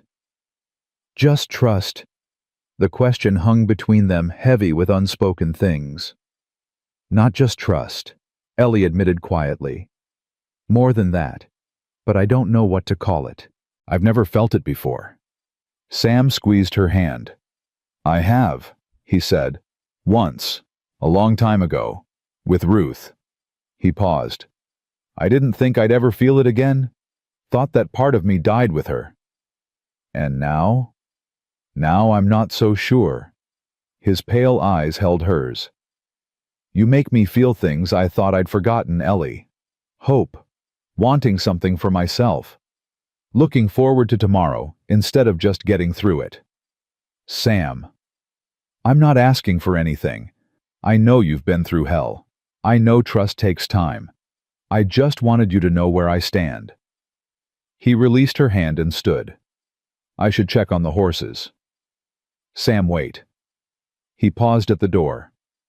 Ellie stood and crossed to him, her heart pounding. She stopped just close enough to feel the warmth radiating from his body. "I don't know what this is," she said. "Between us. I don't know how to name it or what to do with it. But I know I don't want you to leave. I don't want to be alone again. And when I think about the future, I think about you in it." Something shifted in Sam's expression. Something vulnerable and raw. "That's enough," he said roughly. "That's more than enough." He reached out and touched her face, his calloused fingers gentle against her cheek. Ellie leaned into the touch, her eyes closing. "Can I kiss you?" he asked, his voice barely above a whisper. "Yes." The kiss was soft, careful, a question more than a statement. His lips brushed against hers once, twice, then lingered. Ellie felt something crack open in her chest, something she'd kept locked away for years. When they finally parted, both breathing unsteadily, Sam rested his forehead against hers. "I should still check on the horses," he said. "I know. But I don't want to move." "I know that too." They stood there for another moment, wrapped in something new and fragile, before Sam finally stepped back. "I'll be back soon," he said. "I'll be here." He smiled, that rare, soft smile she was learning to treasure, and went out into the cold. Ellie touched her lips, still tingling from the kiss, and felt something she'd thought was dead stir back to life. Hope. Real hope. For herself for once, and not just survival. The peace lasted 3 more days. Ellie was teaching Rosie to make bread. The little girl's hands covered in flour when the sound of multiple horses reached them. Not one horse like Webb had ridden. Several. Sam appeared in the doorway, his face tight.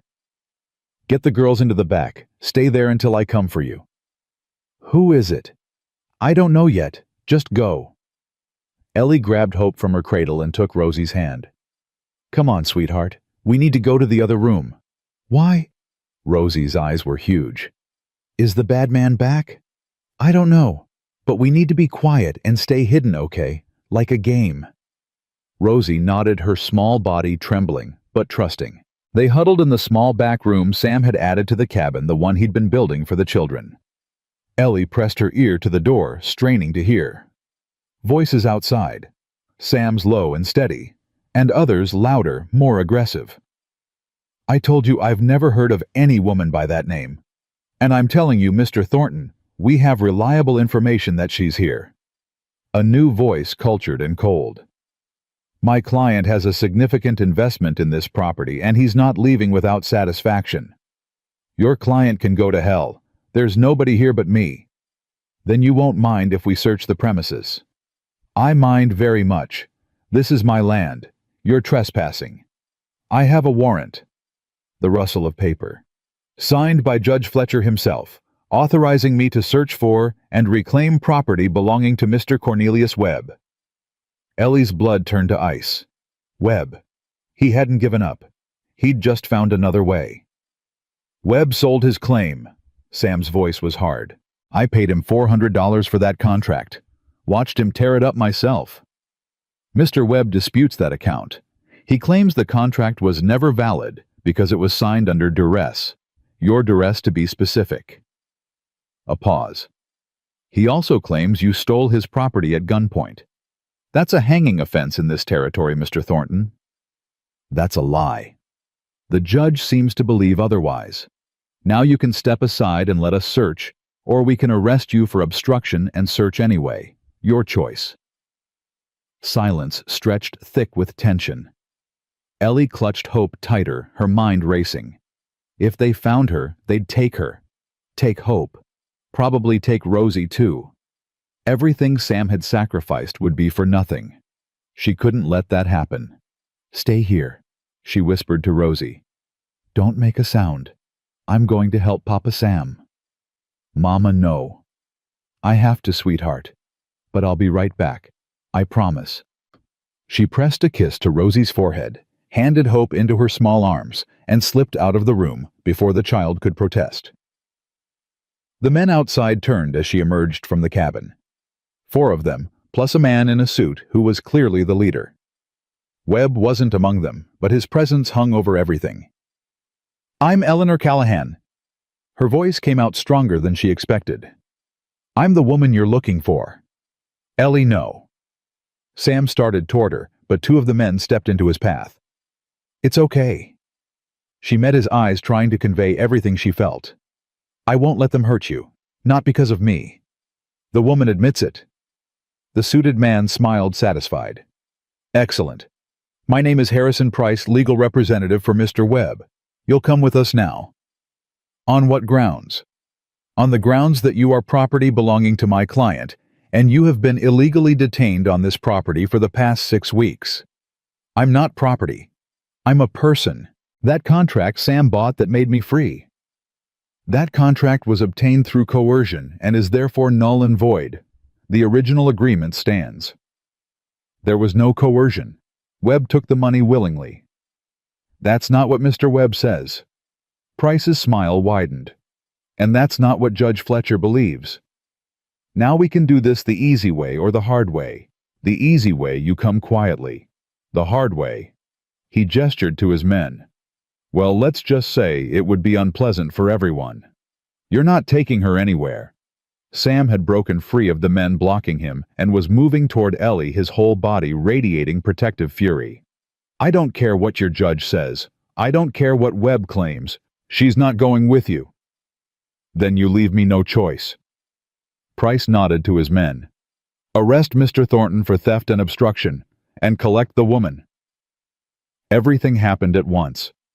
Sam threw the first punch, dropping one man before the others could react. Ellie screamed as hands grabbed her arms, dragging her away from the cabin. She fought kicking and biting, but there were too many of them. Sam! He was fighting like a wild animal, fists and fury, but he was outnumbered. One of the men hit him with something, a club or a pistol butt, and he went down. No! Ellie screamed. Don't hurt him, please! Should have thought about that before. Price adjusted his cuffs, unmoved by the violence. Take them both. The woman to Mr. Webb, Mr. Thornton to the jail. What about the children? One of the men asked. Price paused. What children? Ellie's heart stopped. They didn't know. Webb hadn't told them about Hope or Rosie. They didn't know there were children in the cabin. There are no children, she said quickly. Just us. Price studied her for a moment, suspicious. Search the cabin, he ordered. No. Ellie pulled against the hands holding her. Please. They're just babies. They have nothing to do with this. Leave them alone. So there are children. Price's expression sharpened. Interesting. Mr. Webb mentioned a baby, said it was part of the property. He smiled. Bring the infant as well. No. Ellie fought harder, desperate now. She's mine. She's my daughter. You can't take her. According to the contract, any offspring belong to the owner as well. Standard terms. The men moved toward the cabin. Ellie screamed until her throat was raw. Screamed Rosie's name, telling her to run, to hide, to get away. Then everything went black. She woke in motion, her body jolting against hard wood. A wagon. She was in a wagon, her hands bound her head, throbbing. She's awake, a voice nearby. Ellie forced her eyes open. The suited man Price sat across from her, watching with cold satisfaction. Where's my daughter? Her voice was a croak. Being transported separately. Mr. Webb felt it was better to keep you apart. Prevent any unfortunate attempts at escape. Where's Sam? Mr. Thornton is in the custody of the sheriff. He'll face trial for theft and assault. He didn't steal anything. He paid for me. That's not how the law sees it. Price smiled. Mr. Webb is a very influential man, Miss Callahan. He has friends in high places. Friends who are happy to help him reclaim what's rightfully his. I'm not his property. The courts disagree, as they've disagreed for years. Women like you have no rights, no standing, no voice. Your property pure and simple. The sooner you accept that, the easier your life will be. Ellie closed her eyes, fighting the despair that threatened to overwhelm her. This couldn't be happening. Not after everything. Not after she'd finally found hope, found family, found love. It couldn't end like this. But it was ending. She was being taken back into slavery, her daughter with her. Sam was in jail, probably facing a rigged trial. Rosie was alone in the cabin, terrified and abandoned. Everything was falling apart. She thought of Sam's face when he'd kissed her. The way he'd said her name like it was something precious.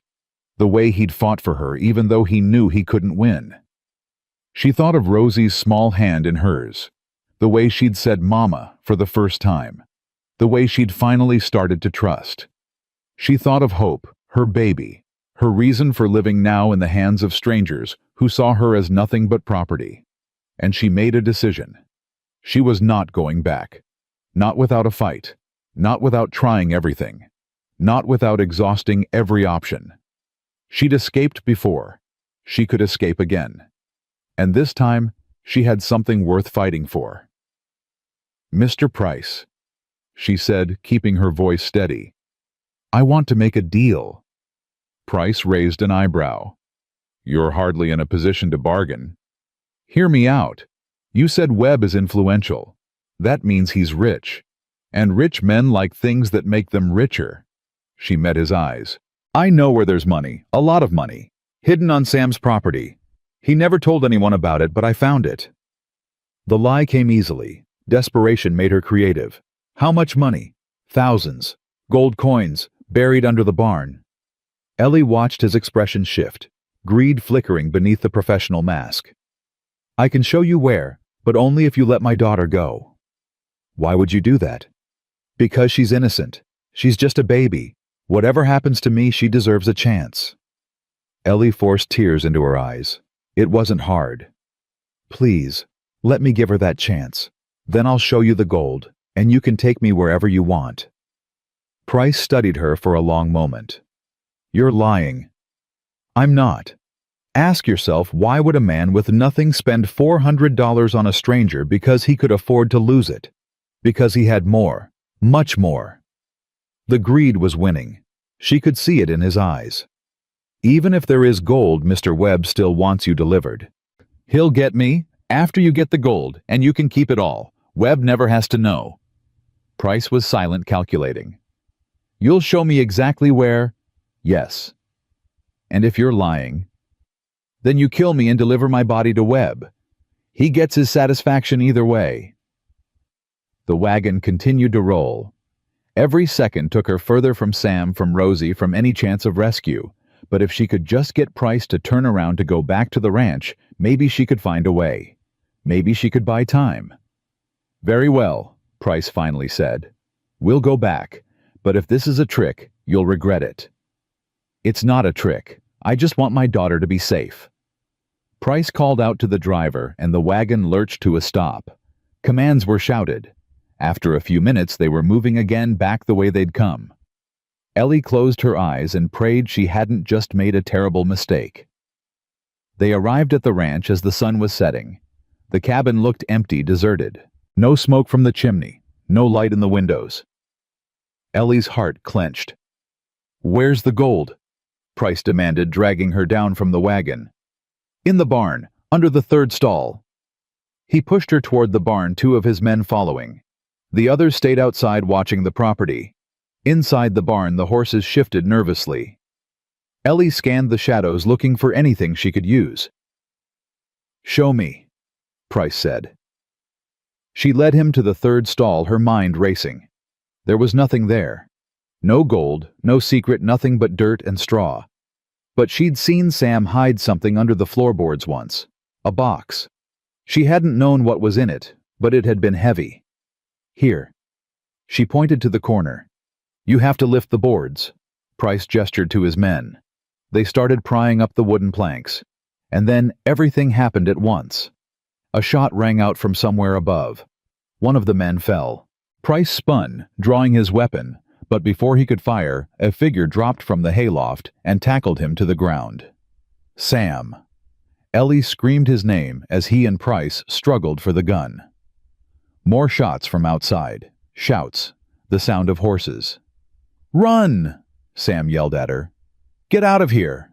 But Ellie didn't run. She grabbed a pitchfork from the wall and swung it at the remaining guard, catching him across the face.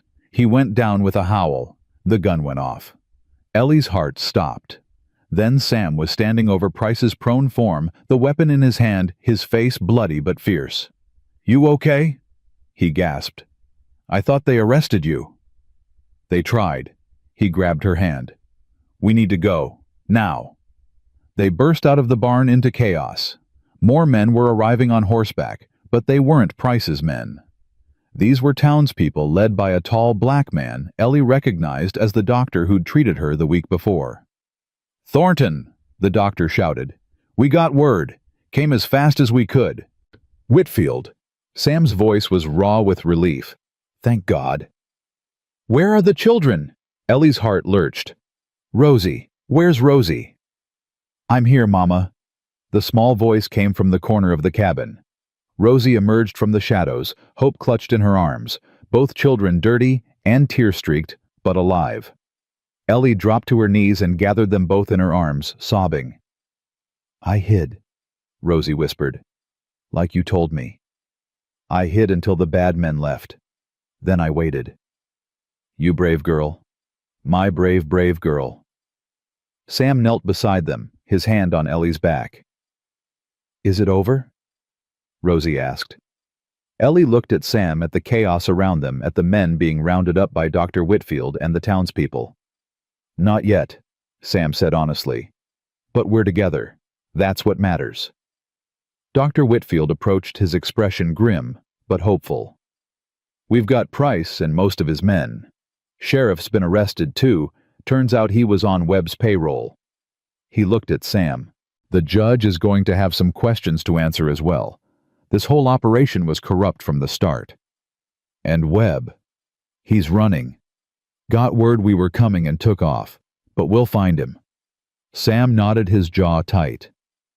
"Sam." Ellie touched his arm. "You're hurt." He looked down at himself as if just remembering. Blood seeped from a wound on his side, staining his shirt dark. "It's nothing." "It's not nothing." Dr. Whitfield moved closer. "Let me look at that." "After." Sam pulled Ellie and the children closer. "After I know they're safe." "We're safe," Ellie said. "Because of you. Again. Because of all of us." Sam looked at Rosie. "You were so brave, little one. So brave." Rosie leaned against him, exhausted but no longer afraid.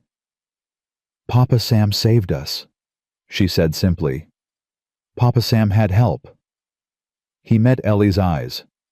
"Your mama saved us too. Convinced Price to come back here. Bought us time."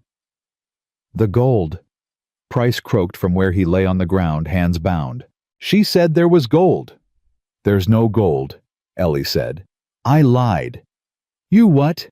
"I lied to save my children. I'd do it again." Price's face twisted with rage, but Dr. Whitfield silenced him with a look.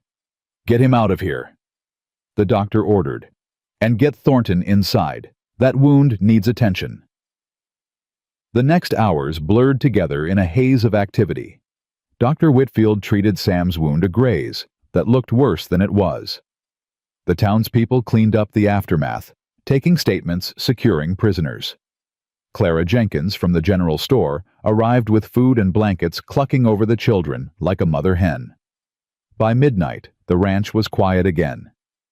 The children were asleep. Sam was bandaged and resting, and Ellie sat at the table too, wired to sleep. "You should rest." Sam's voice came from the bed. "I can't. Every time I close my eyes, I see them taking you away." "But they didn't. I'm right here." "This time."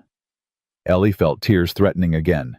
"But what about next time? What happens when Webb sends someone else, or when the new judge decides you're guilty after all? What happens when?" "Ellie."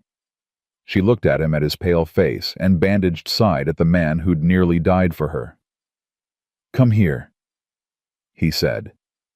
She crossed to the bed and sat on the edge. Sam took her hand. "I'm not going anywhere," he said. "And neither are you. Webb is finished. The judge is finished. Dr. Whitfield and the others, they're good people. They won't let this happen again. You can't know that." "No. But I can choose to believe it." He squeezed her hand. "That's what you taught me, you know. To believe in something again. To hope. I taught you that. You and Hope and Rosie. This family we're building."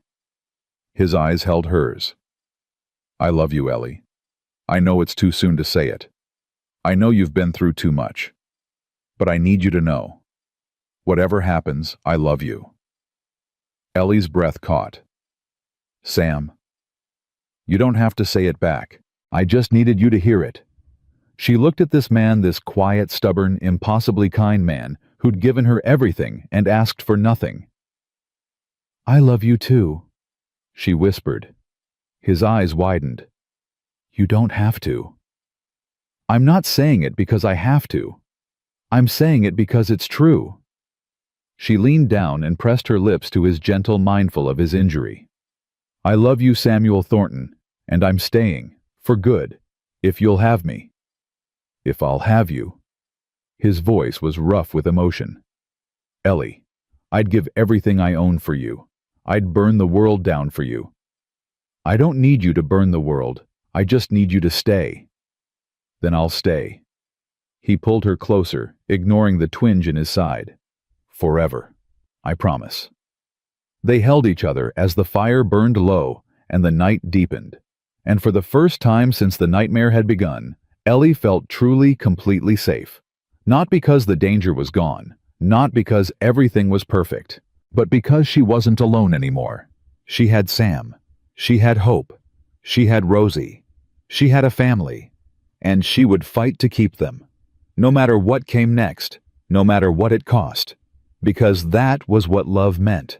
That was what freedom meant. Not the absence of chains, but the presence of people worth fighting for. Spring came slowly to the Texas hills, melting the snow in patches, coaxing green shoots through the frozen earth. But inside the cabin, the warmth had already arrived.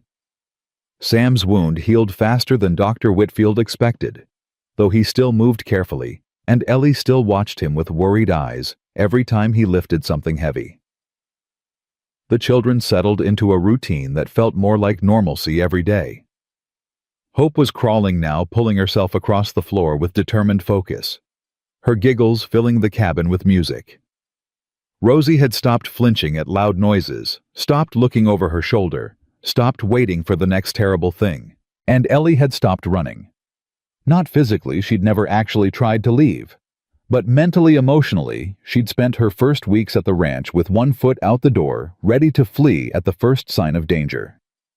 Now, she walked through the cabin like it belonged to her, touched the walls like they were hers, looked at Sam like he was home. Because he was. "You're staring again," Sam said one morning, catching her watching him over breakfast. "I like looking at you." "I'm nothing special to look at." "You're wrong," Ellie smiled. "You're the most beautiful thing I've ever seen." Sam's ears went red the way they always did when she said something tender. Even after everything, he still wasn't used to being loved. "Mama." Rosie tugged at her sleeve. "Can we visit Rosemary today? Papa Sam said I could feed her apples." "If Papa Sam said so, then yes. Papa Sam says a lot of things." Sam muttered, but he was smiling. "Finish your breakfast first." Rosie stuffed the rest of her biscuit into her mouth with enthusiasm, cheeks bulging like a chipmunk. "Slow down," Ellie laughed. "The horse isn't going anywhere." "But I want to see her now." "Patience, little one." Sam reached over and wiped crumbs from her chin. "Good things come to those who wait. That's what you always say. Because it's true." Ellie watched them together, this man and this child, who'd both been so broken when they first met. Rosie had transformed under Sam's patient care, blooming from a terrified shadow into a spirited little girl who laughed and played and trusted. And Sam had transformed too, though more quietly. The haunted look in his eyes had softened. The rigid set of his shoulders had relaxed. He smiled now, really smiled in ways that made Ellie's heart skip. They'd built something here, something real and lasting and good. But there was still one thing missing. "Sam," Ellie said that evening after the children were asleep, "we need to talk." He looked up from the harness he was mending, instantly alert. "What's wrong?" "Nothing's wrong. There's something I've been thinking about." "Tell me." She sat across from him at the table, gathering her courage. "We've been living as a family for months now, you, me, Rosie, Hope, but we've never made it official, never made it legal." Sam set down the harness. You mean marriage. I mean everything. Marriage, adoption, making Rosie legally our daughter, making Hope legally yours. She met his eyes. I want us to be a family in every way, not just in how we feel, but in how the world sees us. Ellie, you know I want that too. But after everything that happened, I wasn't sure if you. If I what? If you'd want to be tied to anyone again. Even me. His voice was quiet. Marriage is a contract, and you've had bad experiences with contracts. This is different. How? Ellie reached across the table and took his hands. Because I'm choosing it. Nobody's forcing me. Nobody's selling me. I'm standing here free, and I'm choosing you. She squeezed his fingers. That's what makes it different. That's what makes it matter. Sam stared at her for a long moment. Then he stood abruptly and crossed to the loose floorboard in the corner, the one where he kept his savings. What are you doing? He pulled out a small box she'd never seen before and brought it back to the table. His hands were shaking slightly as he opened it. Inside was a ring. Simple silver, worn smooth with age, with a tiny blue stone that caught the lamplight. It was my mother's, Sam said. She gave it to me before she died. Told me to give it to the woman I wanted to spend my life with. He looked at Ellie. I gave it to Ruth on our wedding day. After she died, I put it back in this box. Thought I'd never take it out again. Ellie's breath caught. Sam. But then you came. You and Hope and Rosie. And suddenly this cabin wasn't empty anymore. Suddenly I had a reason to get up in the morning. Suddenly I had something worth living for. He took the ring from the box. Eleanor Callahan. I love you. I love your daughter. I love the little girl who calls me Papa. And I want to spend the rest of my life proving that to you. Will you marry me? Tears streamed down Ellie's face. Yes.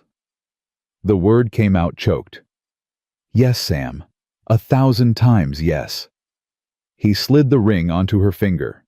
It fit perfectly, as if it had been waiting for her all along. Then he pulled her into his arms and kissed her deeply thoroughly, the way he'd been too careful to kiss her before. She melted into him, her hands fisting in his shirt, her heart so full she thought it might burst.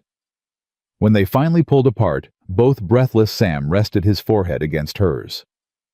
Tomorrow, he said. We'll ride into town tomorrow, find the preacher, make it official.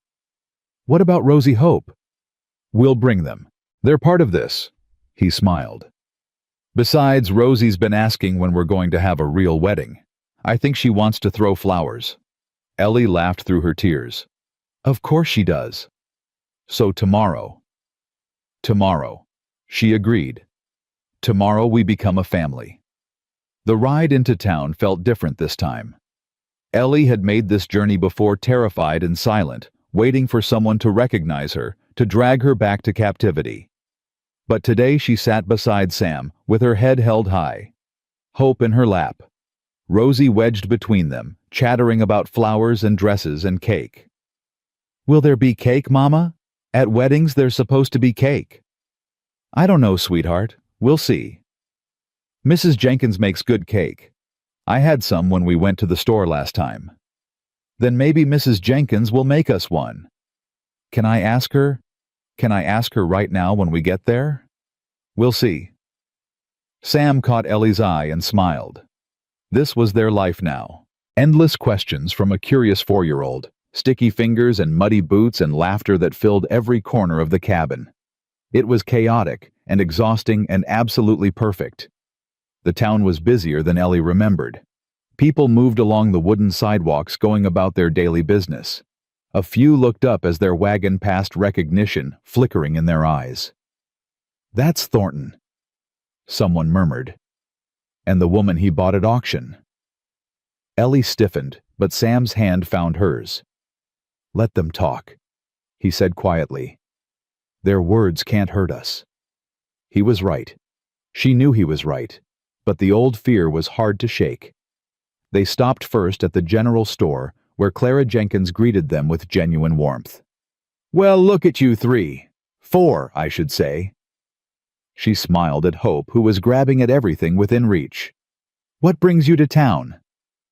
"We're getting married," Rosie announced before anyone else could speak. "And I'm going to throw flowers. And there's going to be cake, right, Mrs. Jenkins? You'll make us cake." Clara laughed. "Is that so? Well, I suppose I could manage a cake. When's the wedding?" "Today," Sam said. "If the preacher's available." "Today?" Clara's eyebrows rose. "Well, you don't waste time, do you?" She looked at Ellie with knowing eyes. "Can't say I blame you. After everything that's happened, I'd want it settled too." "You know about what happened." "The whole town knows. Dr. Whitfield made sure of it." Clara leaned closer. "Webb's finished, dear. His reputation's ruined. The judge he bought has been removed. And the territorial governor himself is looking into how many other women were illegally sold in this county." She patted Ellie's hand. "You're not just getting married. You're getting justice." Ellie felt something loosen in her chest. She'd known Webb had been exposed, but hearing it confirmed, knowing the whole town knew, that was different. "Thank you," she whispered, "for telling me. Thank me by being happy." Clara shooed them toward the door. "Now go find that preacher. I'll have a cake ready by this afternoon." The preacher was a kind-faced man named Reverend Thomas, who agreed to perform the ceremony without hesitation. "I've heard about you, Mrs. Callahan," he said as they stood in his small office. "About what you've endured. About what Mr. Thornton did for you." He smiled. "It would be my honor to marry you." "Can I throw flowers?" Rosie asked, tugging at his sleeve. "I don't see why not. Do you have flowers?" Rosie's face fell. "No." "Then we'll pick some." The Reverend winked at her. "There's a meadow behind the church. Plenty of wildflowers this time of year." They spent the next hour preparing. Rosie gathered an armful of yellow and purple wildflowers, while Sam helped Ellie arrange her hair. She was wearing the blue dress he'd bought her fabric for months ago, the one she'd sewn by lamplight, the one that made her feel beautiful. "You're stunning." Sam said, his voice rough. "You're biased." "Doesn't make it less true." Dr. Whitfield arrived just as they were about to begin, having heard about the wedding from Clara. He stood as their witness, his presence a reminder of how much had changed since that terrible night when men had come to take Ellie away. "Ready?" Reverend Thomas asked. Ellie looked at Sam, at Rosie bouncing excitedly with her flowers, at Hope gurgling in the carrier Dr. Whitfield was holding. "Ready," she said. They stood before the altar in the small church, just the 6 of them. No crowd, no fanfare. Just a family, becoming official. "Dearly beloved," Reverend Thomas began, "we are gathered here to join this man and this woman in holy matrimony." Ellie barely heard the words. She was too focused on Sam's face, on the way he looked at her, like she was the most precious thing in the world. On the way, his hands trembled slightly as he held hers. On the way, his eyes glistened with tears he refused to shed. "Do you, Samuel James Thornton, take this woman to be your lawfully wedded wife, to have and to hold from this day forward, for better or worse, for richer or poorer, in sickness and in health, until death do you part?" "I do." Sam's voice was steady. "And do you, Eleanor Marie Callahan, take this man to be your lawfully wedded husband, to have and to hold from this day forward, for better or worse, for richer or poorer, in sickness and in health, until death do you part?" Ellie thought of everything that had brought her to this moment. The auction, the chains, the years of suffering. And then Sam appearing out of nowhere, buying her freedom, giving her a home, teaching her what it meant to be loved. "I do," she said, and meant it with every fiber of her being. "Then by the power vested in me, I now pronounce you husband and wife." Reverend Thomas smiled. "You may kiss the bride." Sam pulled her close and kissed her, soft and sweet and full of promise. Rosie cheered and threw her flowers into the air, showering them with petals. Hope laughed and clapped her hands. Dr. Whitfield wiped his eyes. "I love you, Mrs. Thornton." Sam murmured against her lips. "I love you too, Mr. Thornton." They walked out of the church into the spring sunshine, married and official, and absolutely sure. Clara was waiting with her promised cake, and other townspeople had gathered, drawn by word of the ceremony. "Congratulations," they called. "God bless you. Best wishes." Ellie accepted their well wishes with grace, though part of her still expected someone to object, to say she didn't deserve happiness to try to take it away. But no one did.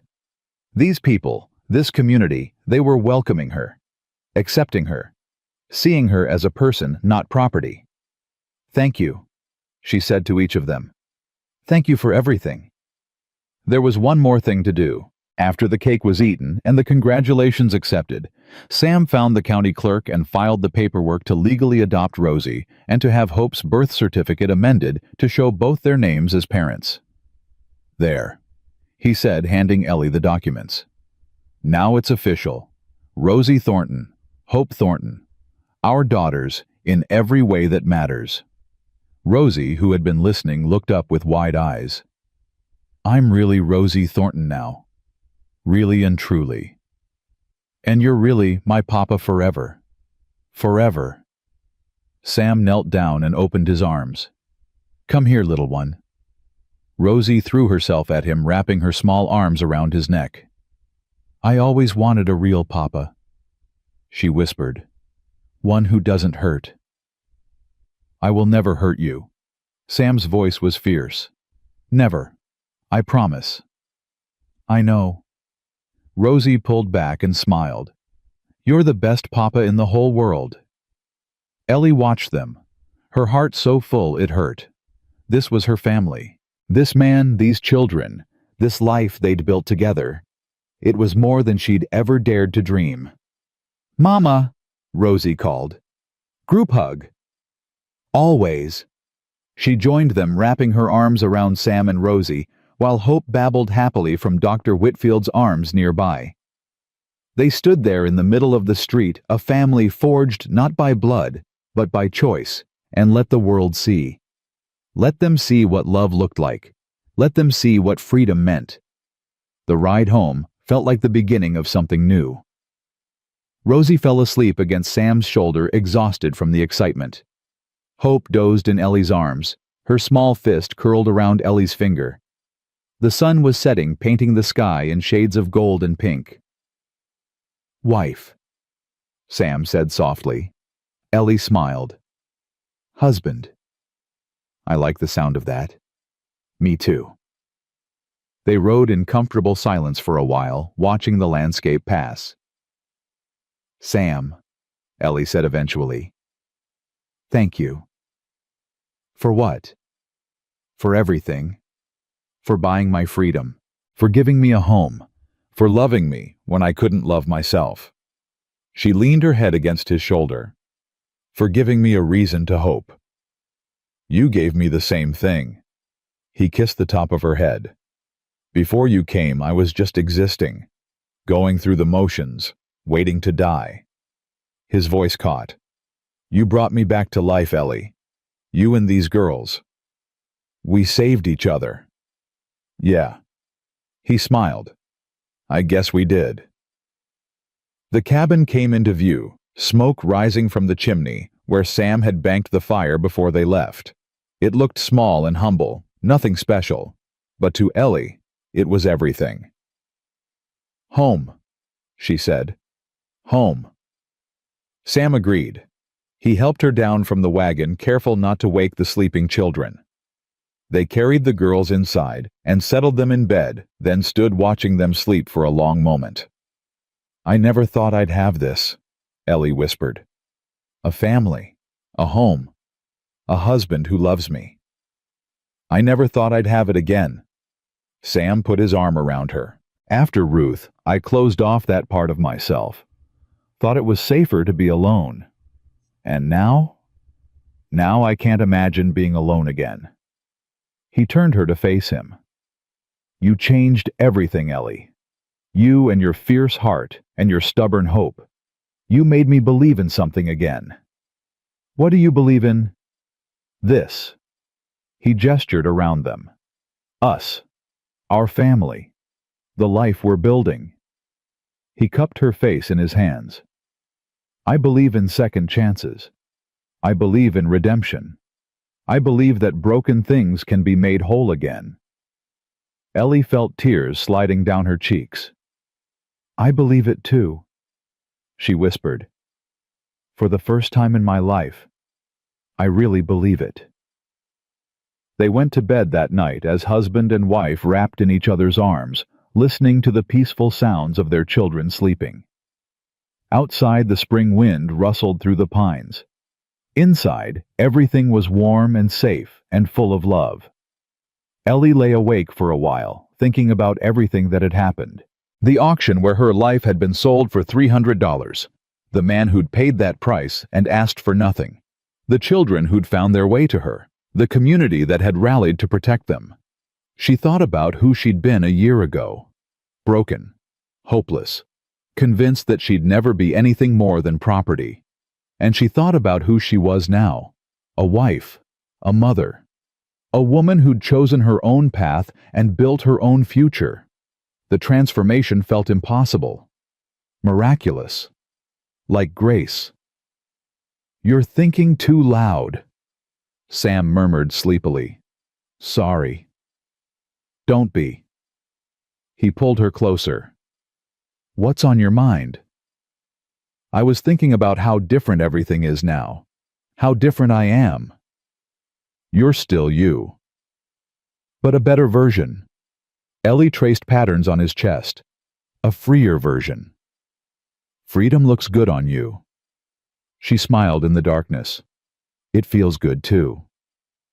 They fell asleep tangled together, hearts beating in sync, breathing the same air. And when morning came, they woke to Rosie bouncing on the bed and Hope crying for breakfast and the beautiful chaos of family life. Mama! Papa, wake up, the sun's out and Rosemary is waiting and I want to help make breakfast and can we have pancakes, please? Sam groaned and pulled the pillow over his head. Ellie laughed and scooped Rosie into her arms. Pancakes it is, but you have to help mix the batter. I'm the best mixer, Rosie declared. The best mixer in the whole world. Ellie agreed. She carried Rosie to the kitchen while Sam stumbled after them, still half asleep, to get Hope from her cradle. They moved around each other with the ease of long practice, a family dance they'd perfected over months of shared mornings. Pancakes were made, batter was spilled. Rosie got flour in her hair, and Hope threw her food on the floor with gleeful abandon.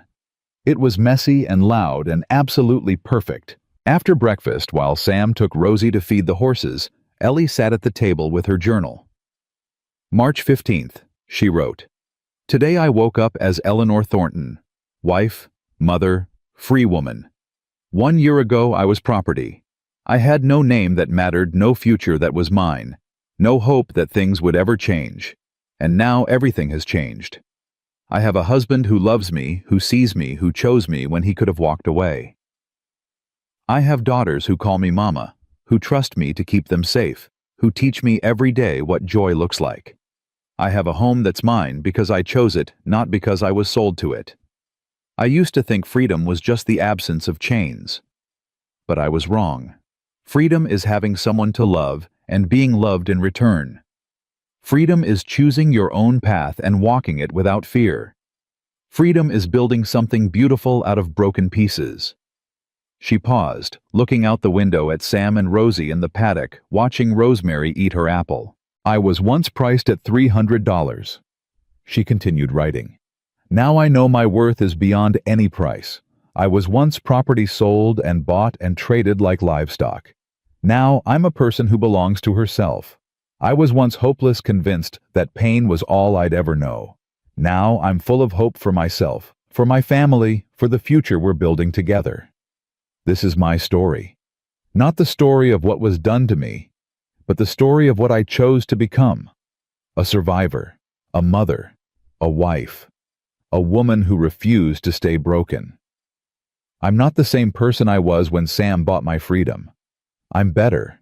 stronger, more whole, and I'm grateful for every single day I get to live this life." She closed the journal and pressed her hand against the cover. Outside, Rosie's laughter rang through the morning air. Hope babbled happily from her blanket on the floor. Sam caught Ellie's eye through the window and smiled that soft, rare smile that was just for her. This was her life now. Not perfect, not easy, but hers. She stood and went to the door, stepping out onto the porch to watch her family. "Mama!" Rosie waved frantically. "Rosemary let me sit on her. Did you see? Did you see?" "I saw, sweetheart. You're a natural." Sam walked over. Rosie perched on his shoulders now, both of them grinning. "She's going to be a better rider than me someday," he said. "I'm already better," Rosie declared. "Don't get cocky, little one." "What's cocky mean?" "It means too proud. Like a rooster." "I'm not a rooster. I'm a girl." "You're a troublemaker is what you are." Rosie giggled and squirmed until Sam set her down. She ran past Ellie into the cabin, probably to tell Hope all about her riding adventure, even though Hope couldn't understand a word. Sam climbed the porch steps and stopped in front of Ellie. "Happy?" he asked. "More than I ever thought possible." "Good." He kissed her softly. "That's all I ever wanted. For you to be happy." "What about you? Are you happy?" Sam looked at the cabin behind her, at the life they'd built, at the family they'd created. "Yeah," he said quietly. "I'm happy. Even though I came with complications. Because you came with complications." He smiled. "I was dead inside Ellie. Just going through the motions. You woke me up. You and Rosie and Hope. You gave me something to live for. We gave each other that." "We did." He took her hand. "And we'll keep giving it to each other. Every day. For the rest of our lives." Ellie squeezed his fingers. "Promise?" "Promise."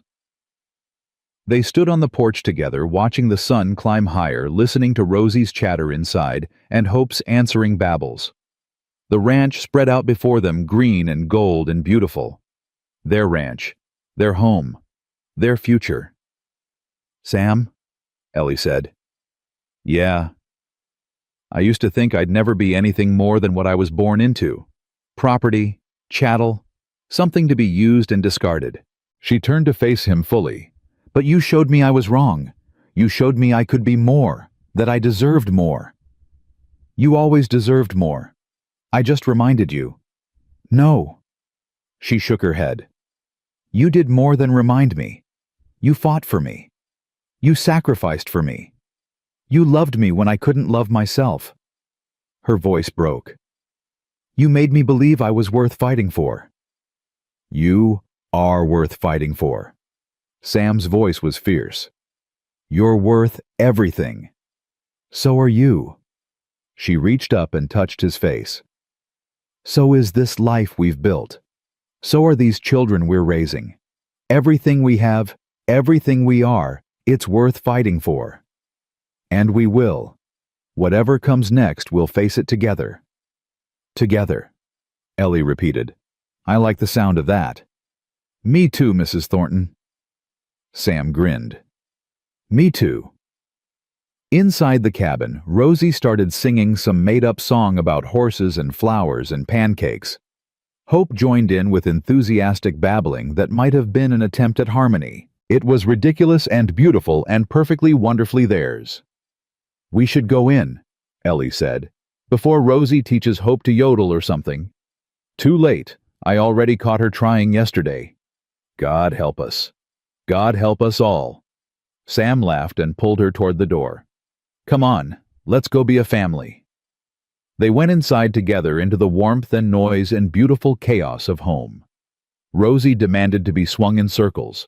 Hope demanded to be held. Sam demanded coffee. Ellie demanded kisses from all of them. It was messy. It was loud. It was everything she'd ever wanted. And as she stood in the middle of her cabin surrounded by the people she loved, Eleanor Thornton knew with absolute certainty that she was exactly where she was meant to be. Not because someone had placed her there, but because she had chosen it. That was the difference between being property and being free. Property went where it was put. Free people chose their own path. And Ellie had chosen this man, this family, this life. She would never stop choosing it. Not today, not tomorrow, not ever. Because this was home. This was love. This was freedom. And it was hers now and forever, bought not with money, but with trust, not with chains, but with choice, not with desperation, but with hope. She had been sold once valued at $300, weighed and measured, and found wanting. Now she was priceless. Now she was loved. Now she was free. And that was worth more than all the gold in the world.